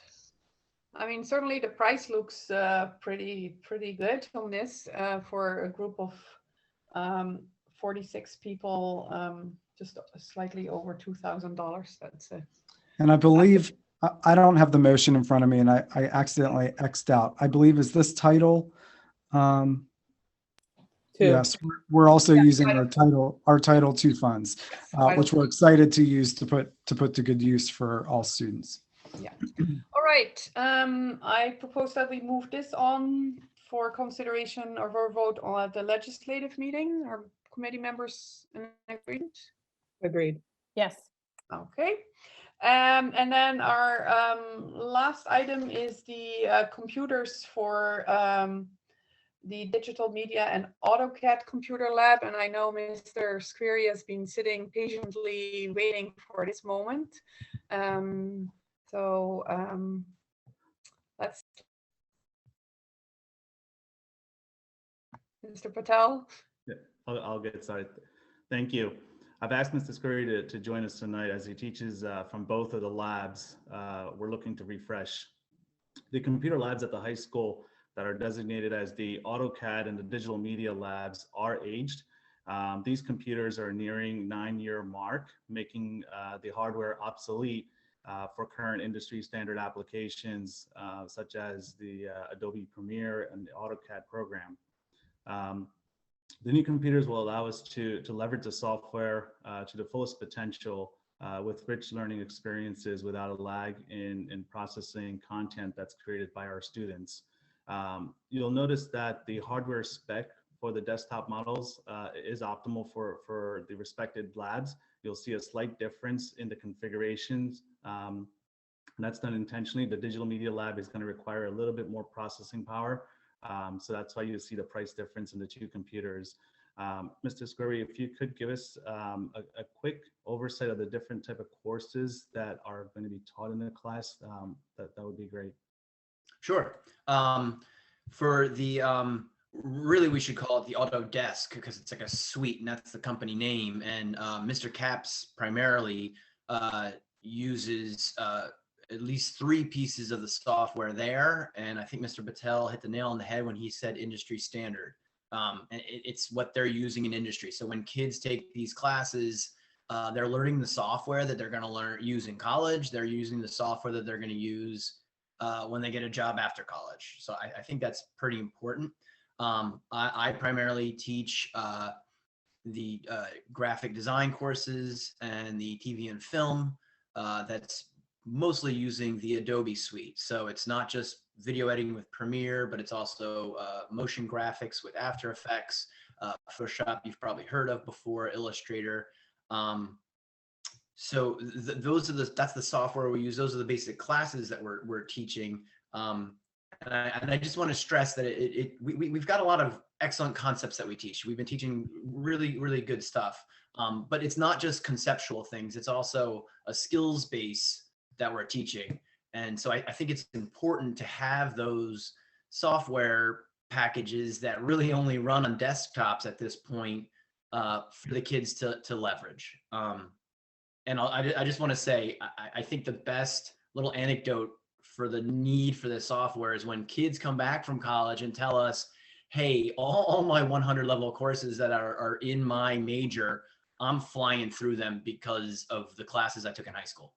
And I just, both Mr. Capps and I have had that experience. And so I think it's just, I think it's important for the kids in these classes that are pursuing these specific industries to have access to that software. All right, I see Mr. Sirota has a question. Go ahead. Thanks. Yeah, first I'll just back Mr. Squarey on that. I think it's really important that that students be using these industry standard tools for this, and running on desktops, unfortunately, is still how it's done. I'm sure that will change in the future, but that's where we are right now with these particular industries and this particular software. My question is 9 years. You know, I know you haven't been here that long, Prakash, but how did that happen, and how are we going to make sure that doesn't happen again? Well, it would have been 7 if we're talking last year, and we did move through the refresh cycle, so it did end up taking on an extra. And don't get me wrong, I think the computers served us well, and as long as they were meeting our needs, there was never that hard focus on getting those replaced. But we're at a point where we cannot even upgrade the software on it, and even if we were to, it would lag tremendously. So we have an opportunity now to really look at the hardware that's going to go in to the labs and take us strong through the next 5 years. And in that 5 year will also allow us to find maybe cloud-based solutions where we can be a lot more flexible. But right now, that platform is just not really in existence at a level that we would like. All right. I don't see anywhere on the agenda where the funding for this is. Is this coming out of which budget? Yeah, this is already budgeted for this school year's budget. And again, we were slated to make the purchase at the end of last year, but then we put it on hold, and so now we're ready to act on it. All right. Any other questions? Seeing none, then I propose we move this on to the legislative agenda as well. Agreed. Okay. All right. That gets us item 7 on our agenda, the community input. And I'm gonna ask,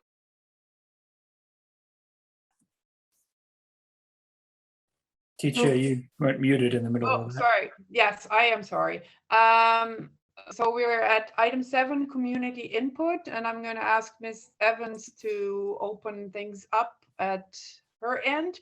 I do want to remind speakers that or ask them to state their name and the location in the district where they reside before they address the board. You have a 4-minute time period, and all comments will be directed to the board. And when possible, we'll try and respond, and otherwise we will refer to these any comments or questions at a later time. Please be aware that all comments are being recorded, and we appreciate those of you who came out and want to speak to use this opportunity. So, Ms. Evans. Thank you. Can you please raise your virtual hands if you would like to speak? Thank you.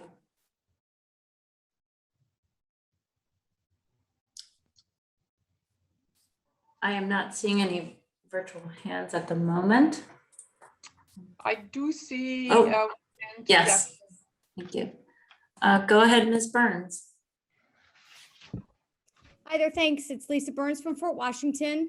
I was wondering if you could, if somebody, I don't know if this is Brooke or the moderator, if you could just give us an idea of how many people are on this Zoom call, as you know, we don't know who's on and what those numbers are. It'd be interesting to know, because my question is, and I think Dr. Yanni touched on it at the very beginning of this call, but I missed part of it. I apologize. 2 minutes in, I jumped on, and I think he was talking about school board meetings and opportunities to start to move them to in person. So my question is, why are we still doing school board meetings just via Zoom? At this point, our students are back in. We have our health and safety plan. We're all following mitigations. There's plenty of space in the high school to social distance. I'm just trying to understand why we're not offering both a Zoom opportunity and an in-person opportunity for the school board meetings. And then my same question would then, I guess, be to Dr. Yanni in regards to the town hall that he spoke about on April 14th, which I believe is being run by the leadership team. So I would ask why that as well, that town hall is only being offered virtually and not virtual and an in-person option. I'd really like to see the board taking steps forward, like we've done with our students and teachers and school, and moving towards working together in an environment that gives both a Zoom opportunity and an in-person opportunity for those parents and community members that would like to have that, so we can see some progress moving forward to working and being together. That's it. Thank you. Thank you. All right. Let's see one more hand.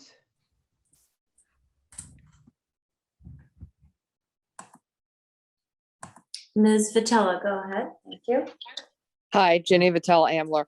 Just a quick question. We were talking about the PSSAs that aren't canceled this year. Are they, there was a talk, someone asked, and I'm sorry, it was a very glitchy meeting. Someone asked, I think, like when we get the results, or does it affect us if people don't take them, blah, blah, blah. I thought in years past, and clarify, maybe it's different now, that if we didn't have a certain amount of people participating in PSSAs, that can reflect poorly on our district in terms of rankings and other. And I just don't know if that's still the case. So like when people opt out, of some percentage of people, if too many people opt out of it, it ends up being a negative number in our ranking analysis. Just clarify if that's true or not. Thanks. Thank you. All right. I'm not seeing any more hands. Then we'll close community input, and I'm going to ask if there are any comments from the leadership team on any of the issues that were raised? Yes, thank you, Mrs. Sherpier. And I expect in next week's Touch Base Tuesday to be able to share some information. We provided the board with a number of options for potentially moving to in-person legislative meetings that will take place at the end of this month. So I would expect that in our communication next week, there will be a section of the Touch Base Tuesday that addresses that. The question about why we're not doing the town hall in person. If you remember, in previous years, we did Facebook Live events. We are not doing the town hall in person. It will be virtual. As we continue to do town halls in future years, we will most likely be bringing those in person. The question about PSSAs, in previous years, there was a 95% rule, so that if a district didn't have a 95% participation rate, they were dinged for whether it was on the school performance profile or on the Future Ready PA index. This year, that is waived, so we don't have to worry about that 95% mark. Interestingly enough, in previous years, specifically my first year as superintendent in the district, we were worried about hitting that 95% mark because of the number of opt-outs that we had, particularly at the elementary level, but that's not a factor this year. Thank you. All right. I think that takes care of the comments and the community input. So then I just want to remind people that the next education meeting will take place on Wednesday, May 5th at 6 p.m. And with that, I'd like to close the meeting. Thank everybody for their attendance. And Mrs. Sherpier, I'm sorry, there was one additional question. How many people are attending this meeting? There are 17 panelists, so that's board members and administrators, and there are 13 members of the community. Correct, yes. Thank you for adding that. So then, at this point, I want to close the meeting. Thank you all for your attendance and for your many contributions, and see you next time. Bye. Thank you. Good night, guys. Good night. Thank you. We Are we good to move into policy? I was just going to suggest that given the time that we should proceed unless there's any objections from anyone on the call. All right, seeing none, let's proceed. We'll continue recording. Excellent. Thank you, Ms. Evans, for pulling all that up. So welcome. I'd like to call this evening's policy committee of the Upper Dublin Board of School Directors to order this evening. It is 7:38 p.m. and we are here on Zoom. First, I'd like to ask Dr. Yanni if there's any announcements this evening. No, Mrs. Granzik, there are no announcements tonight. Thank you so much. There are a set of minutes from March 3rd. Unless anyone has comments or questions, those minutes will be moved to the legislative meeting. All right. This evening, we have a number of second readings for the consideration of the board, a number of items that we've been discussing for quite some time. So what I'll do is I'll call each one out, and then I know Dr. Yanni has some thoughts on sort of our rationale for moving forward. So first off, we have policy 908, relations with parents and guardians. Dr. Yanni? Thank you. There's just one item that I'd like to draw the board or the committee's attention to, and that is on page 2 of the policy. And it's number 3. Send students to school. That's what it starts with. So we had talked at our last meeting that some of the language in this section needed to be revised because it was a little bit too perhaps heavy-handed. So what I'm recommending is for that statement to say, send students to school healthy and dressed in accordance with the district's dress code as outlined in the student handbook. So we have a student code, a student dress code. We're going to, this summer, as we go through the student handbooks, streamline those handbooks a little bit to make things like the student dress code information more visible. So that's how I would recommend that language be changed. Other than that, there were no other changes for this policy.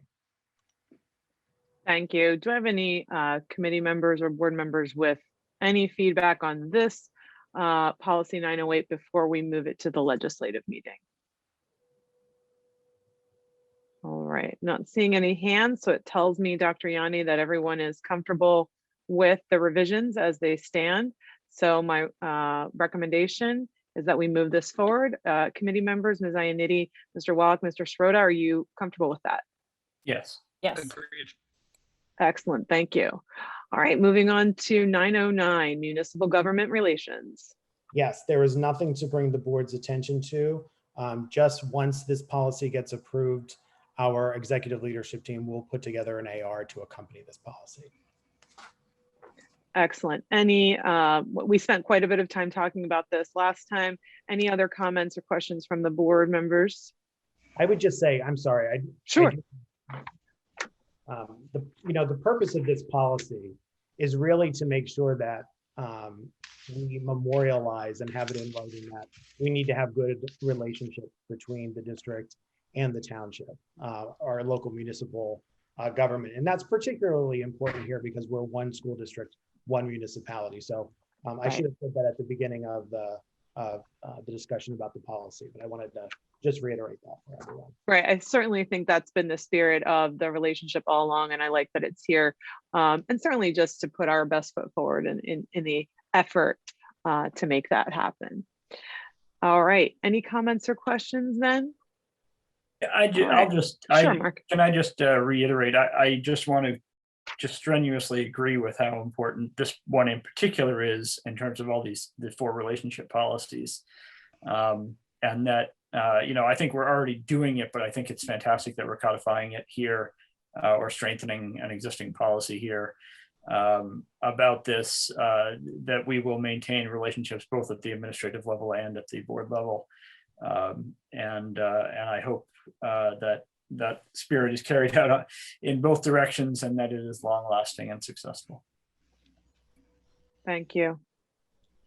All right, seeing no additional comments or hands raised, committee members, are you comfortable with moving this forward to the legislative meeting? Yes. Thank you kindly. Ms. Iannitti, are you okay with it as well? Yes, just slow on the mute button. That's all right. It's that time of night. Get the hang of the mute buttons right when we're done using Zoom. Correct. All right, 912, relations with educational institutions.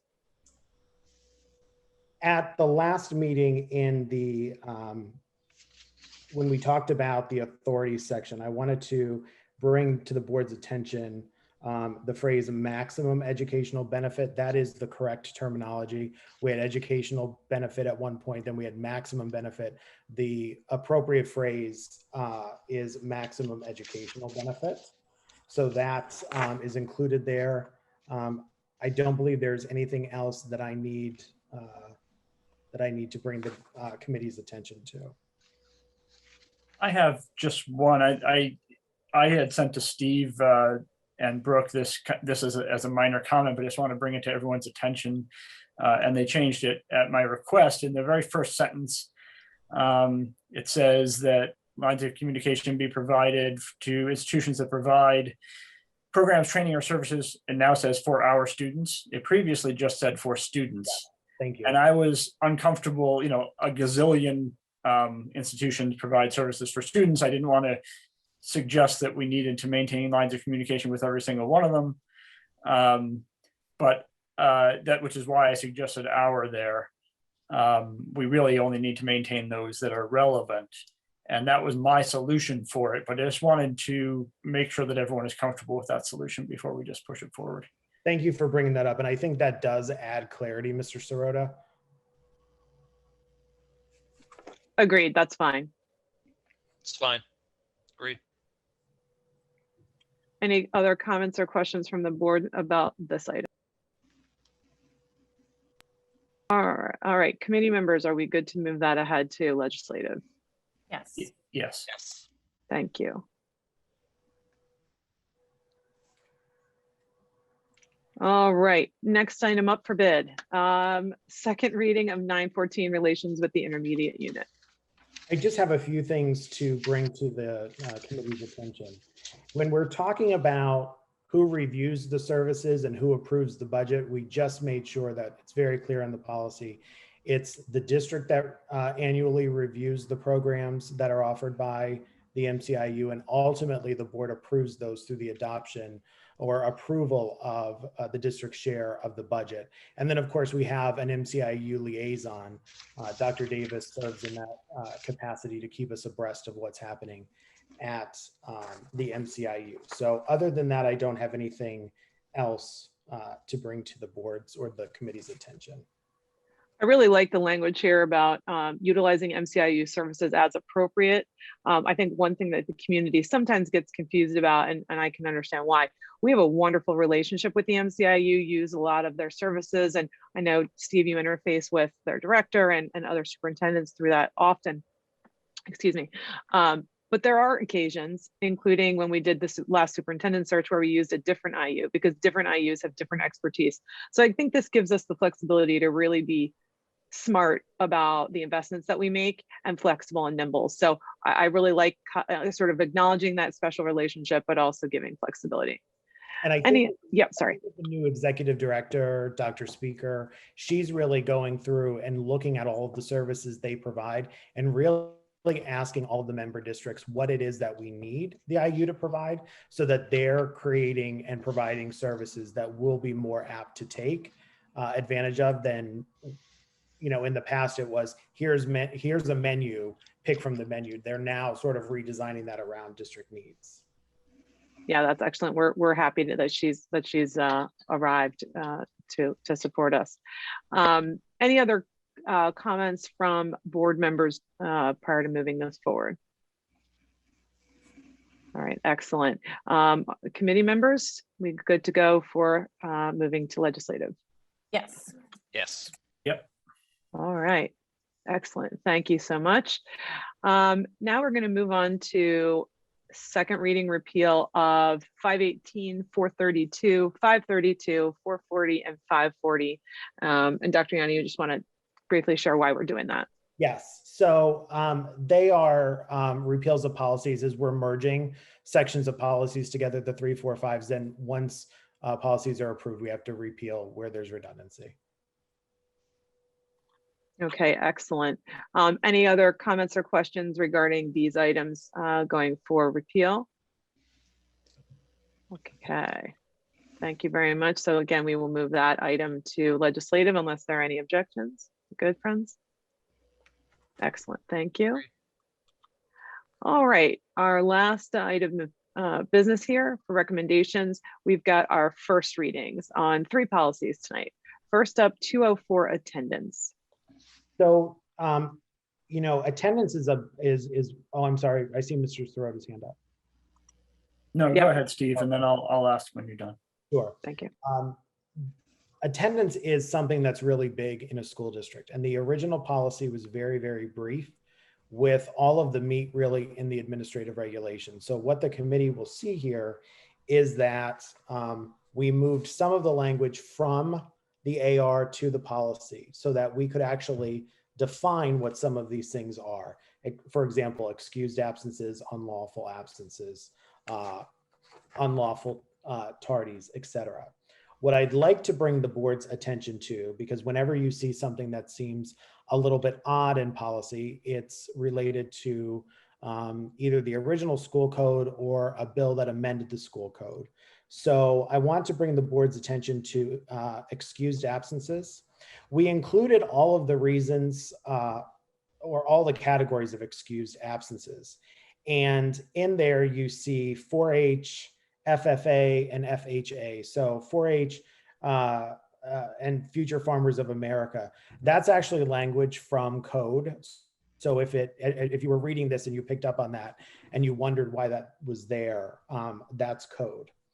At the end of that definition, there's language that says, and other urgent reasons as approved by the district.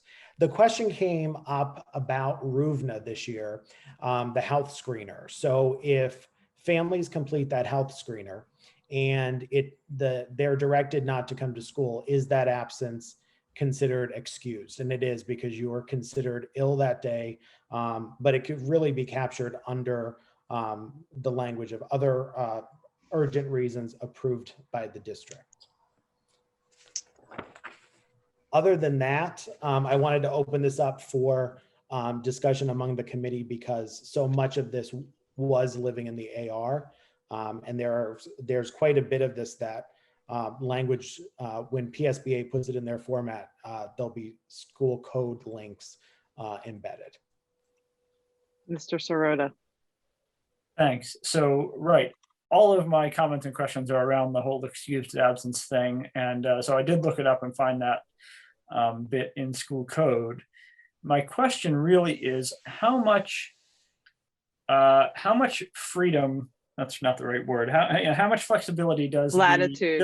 That's what I was going to ask. Thank you. Does the school district have in determining what's an excused absence, and should the board be more or less explicit about that window of excuses for which we have control over, which is, not the ones that are enumerated in school code?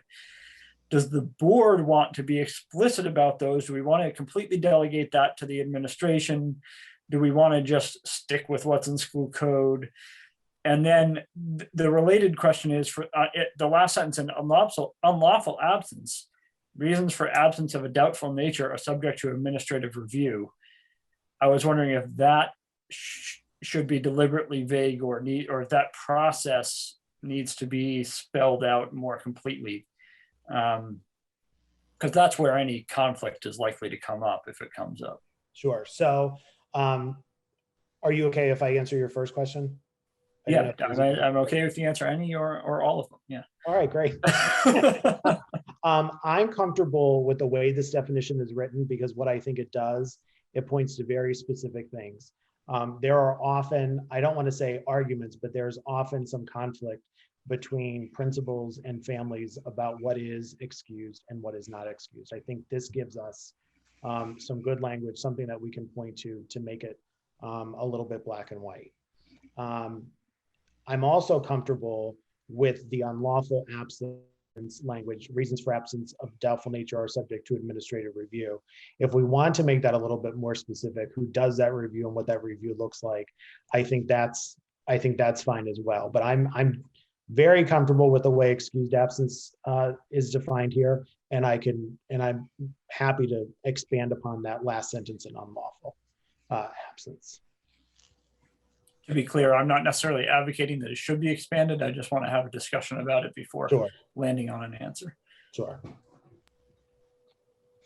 Yeah, that was the part I was worried about. How about if I tell you what? How about if I tell you what the process actually is? So if there is a question, it's generally the principal and the school counselor involved. If it needs to go further than that, it would go to the director of pupil services. Very, very rarely would it come to my office, but there are times, obviously, that there is some dispute about is an absence unlawful or not. Dr. Yanni, is that process you just described, that administrative review, is that in an AR, or is that codified somewhere else, to go to Mr. Sirota's question?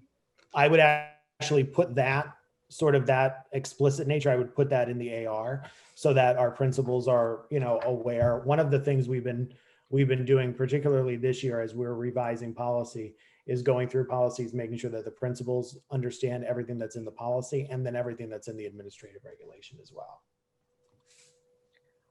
Great. Mrs. Sherpier? Yeah, I'm really struggling with this one, because to me this is so rooted into traditional school, as in school, and we're attending in person and everything else, and we have clearly experienced this virtual environment. So I'm struggling a little bit with this notion of attendance. Does that mean physical attendance? And if it does, then what do we do with the virtual situation? So the virtual attendance, just as we do, so at middle school and high school, for example, we take periodic attendance. So that periodic attendance is taken whether kids are virtual or whether kids are in person. The same thing is very true, although less formal at the elementary level, because we're with kids are with the same teacher generally all day, with the exception of specials. I think where the debate comes in is the whole camera on, camera off debate. And that's more about engagement. You know, we have been cautioned, several solicitor offices this year have cautioned against marking kids absent if their cameras are not on, for, you know, everything from equity issues to, you know, just comfort level of students. So we have not gone down that road of saying camera off, you're not in class, because just because you're physically sitting in class in an in-person learning situation, you could be physically there, but you know, emotionally, mentally not there either. So I am happy to add some language here about define what virtual attendance looks like, and then also have a process in the AR so that it's captured if the committee decides that that is ultimately what we should have. Yeah, I mean, I think not on the committee, but that is something that I thought we should at least consider. I like that notion, and I think as we move forward, you know, virtual is going to be a permanent part of our programming, and you know, maybe that process of rather sort of the, instead of using truancy, but like check-ins to ensure that everything is okay on those, for those families. And that kind of brings me to my question about tardiness, very similar. What's the window of, you know, being marked tardy? So if you can maybe think about that too, it's again, in that virtual environment, it's a little hard to control. Dr. Davis. Yes, I was just gonna pretty much say what you just brought up. I think because Cardinal Academy is here to stay, I think it is important for us to clarify, you know, what attendance means, what tardiness means in that virtual environment, and include it, you know, here in the policy. And I do think it's important for us to have taken this out of an AR and put it directly in the policy. The other thing is that, and you know, I just don't remember off the top of my head, but a lot of the attendance language is also included in the handbooks and whatnot, because it is such an important piece. So just to make sure that as we, you know, make any changes here, that we're sure to share that at the building level so that they make sure that their handbooks align with the policy. Yeah, we already have it in our notes for the summertime too, as we revise handbooks, to make sure that the language feeds directly from the policy and the AR right into the handbook. So what I'll do is I will add a definition section for virtual instruction. Happy to do that. That's great, thank you. Anybody else with comments or questions? I just want to follow up after that brief conversation and thinking about it a little further in the context of everyone else's comments. I think the excused absence, that last bit of excused absence, other urgent reasons as approved by the district, I think is fine as it is in the policy. And I would envision if in the future something became a standard approved reason as opposed to a one-time, you know, case-by-case kind of thing, that would show up in the AR and handbooks. It doesn't necessarily need to show up here unless it's the nature of it is something that should be a board directive. And the last sentence of unlawful absence, reasons for an absence of definite nature subject to administrative review. I do think if some form of that process were enumerated in the AR, it would make me more comfortable. Thank you. All right, excellent. Thanks for the good discussion, everyone. Dr. Yanni, I think you've got it nailed down as to what's next for second reading for the revisions. Absolutely. Great. All right. I love closing all my tabs as we go along here. Now to 9:20 communications. Yes, so I do want to bring to the committee's attention the section of the policy that says criteria for content. I erroneously added the language there, move to AR. I'm actually recommending that section remain in the policy so that it's very clear what content is allowed in communications that go out. And then other than that, there are just a few stylistic things. There are a couple mentions of superintendent or superintendent's designee that we're cleaning up so that it'll say superintendent or designee. And then in some spots in the policy, it says parent, not parent guardian, but nothing substantive. But again, I wanted to open it up for conversation here before we work on an AR. All right, any feedback from board members regarding this extensive policy? Most of it was here. Yeah, the only thing I have, Amy, is in that section we were just discussing that should stay here and not move to the AR, and I agree with that. Bullet 9 in there is not in the best interest of the students in the opinion of the superintendent or designee.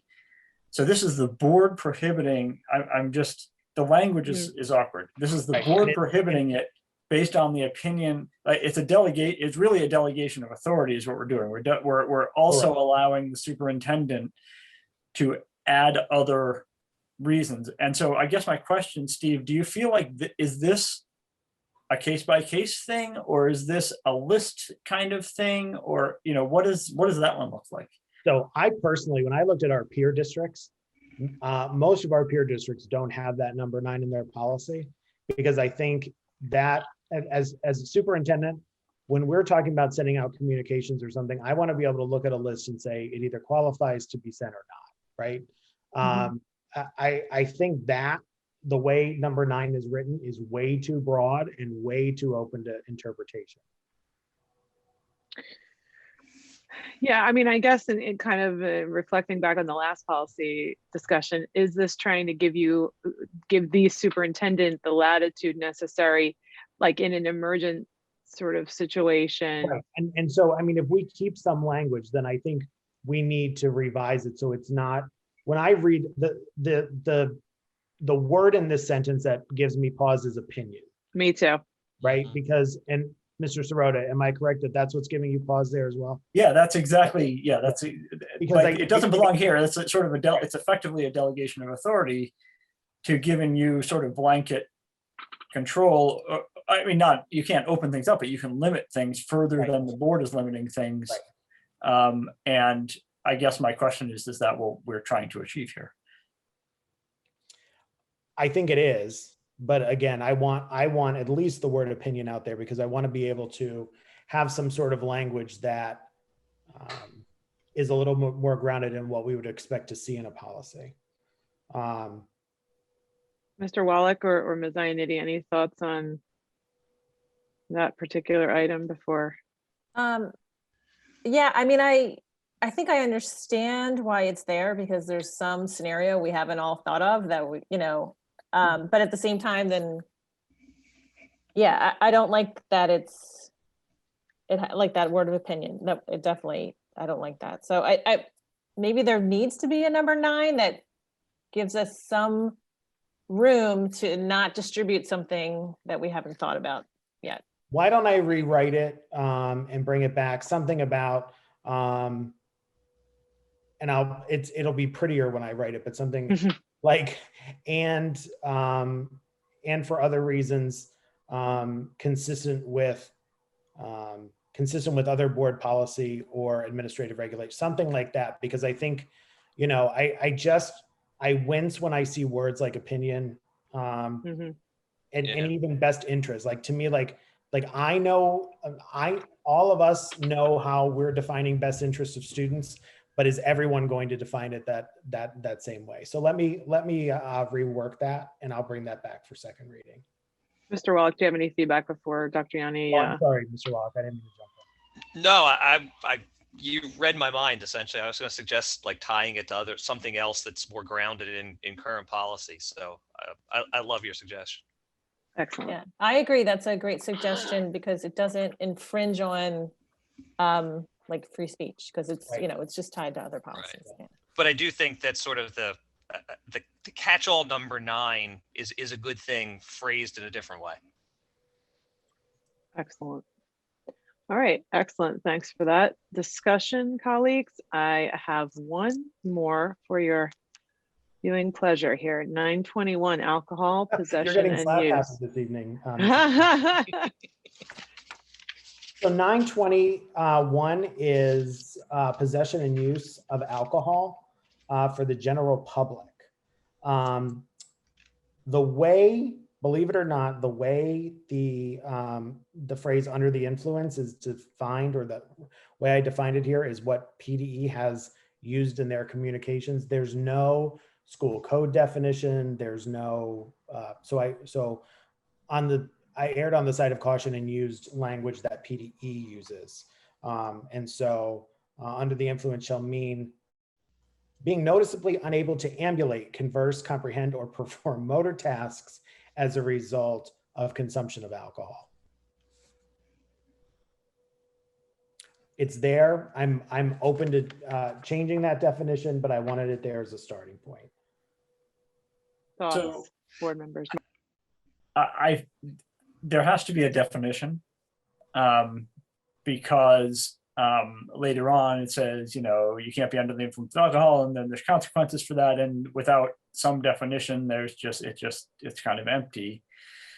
And I like being able to point to somewhere else as the source of that definition rather than making up our own. If that's the one we can point to, I'm comfortable with it. It does seem a little bit limited. And, you know, noticeably is, you know, rather subjective, but if that's the one we can point to, then I think that's the one we should go with. I will look for, and if I find something different, I'll bring it back for a second reading. We can, you know, put it side by side and see, Yeah. you know, ultimately if we want to change it. I agree. It's a little bit subjective, but being able to point back to say the Department of Education says this, then it's not, well, who determined that? You know, we're not on the hook for who determined that definition. Right, exactly.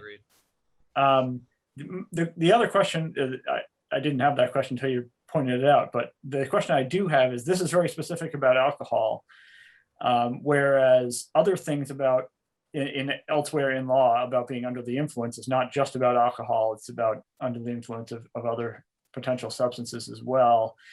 And in my look, we don't have other policies about being under the influence of other substances. We have regulations about other prohibited substances, but nothing about being under the influence of one.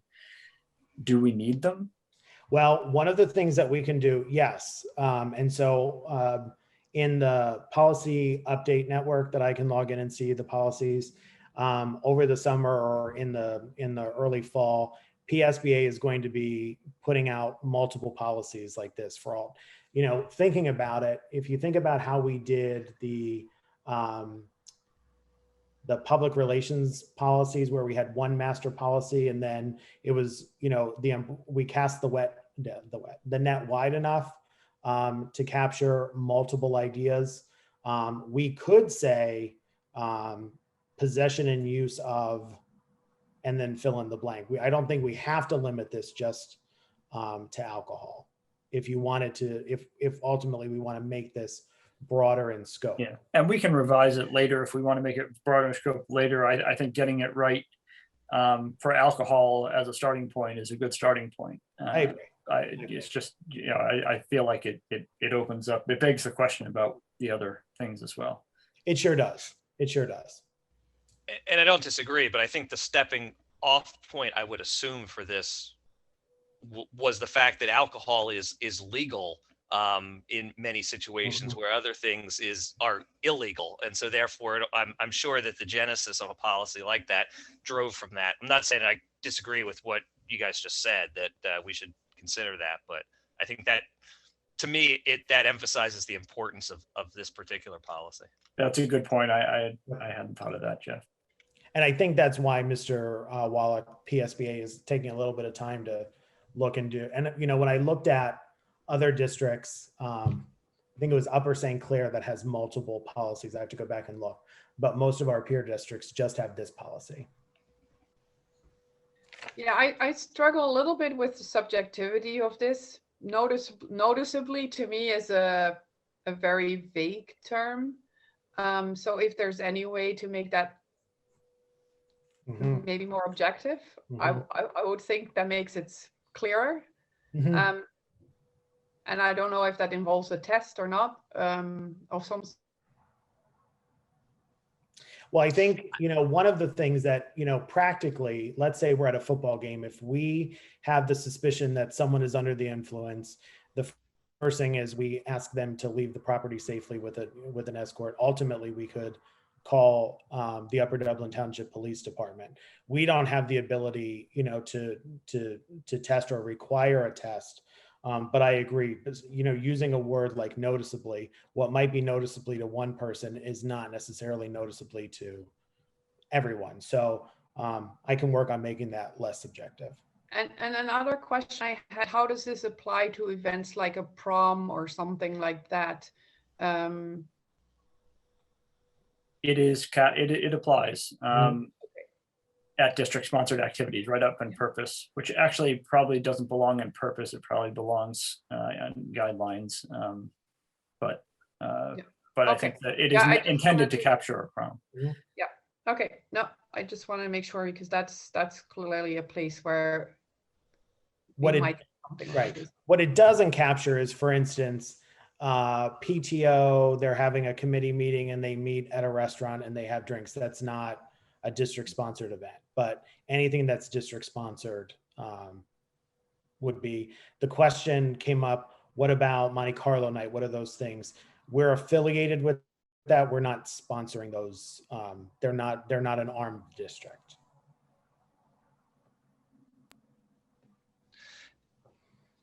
Just going back to the noticeably in the definition,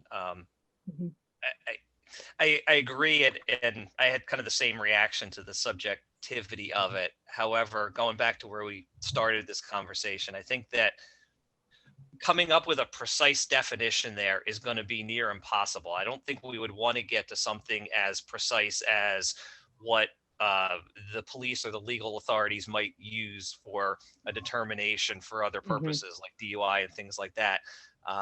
So I think keeping the language consistent with a standard that comes from somewhere is important. So we should think about that. But even if the word noticeably is somewhat vague, if that's what the standard says, I would be apt to keep what the standard says for that type of definition, but we can see what else we come up with in the interim. Okay, makes sense. Mr. Sirota, did you, you said something about the purpose statement? I just, yeah, I mean, I think as written, the purpose statement is a really important statement that is really the statement of policy. It's the scope. It's defining the scope, and purpose is often a little vaguer than that. So I'd be inclined to put that explicit definition of scope in guidelines. There probably still needs to be a purpose statement, but just to, so that, TTS, the question is a prom included. I think it should be more obvious than it is right now. I'll also point out, and I'll send them, there's 2 typos. There, guardian is misspelled in bullet 2, and I already using the D and in bullet 3. But I caught that as I was sitting here looking at the policy. All right, great. Thank you. Any other? I think we kind of covered everything. So Dr. Yanni, I feel like you've got plenty to do, and I just want to acknowledge that a tremendous amount of work went into preparing the documents for tonight, and I'm very grateful to board members for getting lots of comments in and questions in advance, because a lot of prep goes into it, and it makes these discussions much more productive. So excellent. Thank you all so much. Yes, thank you very much. It's a team effort, so I really appreciate everyone's comments and feedback very much. Excellent. Thanks so much. Moving now to community input then. I'd like to open that up. Please be mindful that You just state your name, where you reside in the district, and all the applicable rules, I believe, are on the screen. Nope, not yet, but that's all right. They're here on my screen. So I have Ms. Vitello, please. Hi, Jenny Vitella, Ambler. I just, on the alcohol thing, who's making this judgment? I guess if you're at a football game and there's somebody who's a parent that's there, and who is telling on somebody, who's enforcing, who's following up? I guess that's where I didn't catch all the conversation that you said, but I guess that's where I worry when we start discussing and start making a rule. I mean, I get why you don't want any alcohol consumption on the property by adults, by students, by wherever, and it has to be enforced, but who is that? Okay, thank you. Any other? So are you Oh, there? I'm sorry. You went out on us. I thought you were finished. Please go ahead. I don't know where I went out, and I apologize. I guess I'm just worried about that policy, or I'm not worried, but I'm just concerned that the policy about alcohol is like, who's the judge? You know, a parent is at a football game. Who is to judge whether they're intoxicated or not?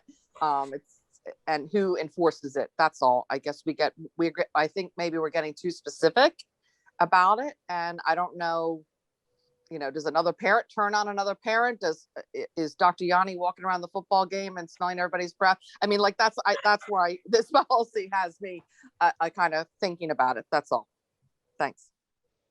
No problem. Thank you. Any other comments or questions rather from the community?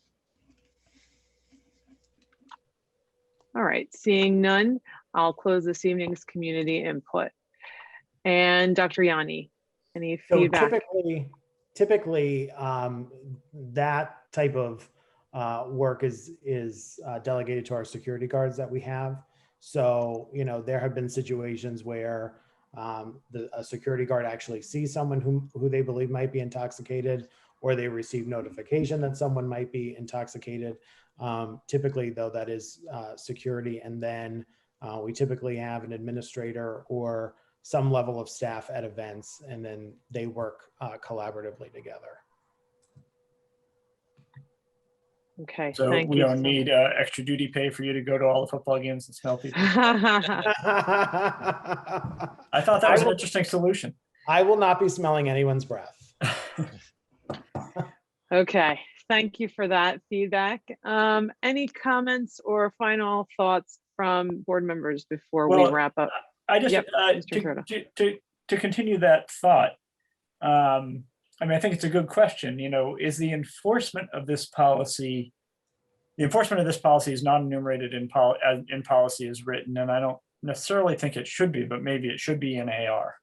Yes, and I think once we have the policy approved, then we would work on that AR, and we would put sort of that flow chart, for lack of a better, analogy here, like, who handles these types of situations. All right, great. All right, well, thank you all so much.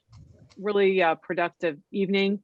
And thanks to Steve, you and Brooke for making all the materials available and ready. Just my little announcement here for the Sunshine Act. Our next policy committee meeting will take place on May 5th, 2021 at 7:15 or immediately following our education committee meeting. And with that, I bid you good evening, and this meeting is adjourned. Thank you, everyone. Thank you. Good night. Good night. Good night. So long.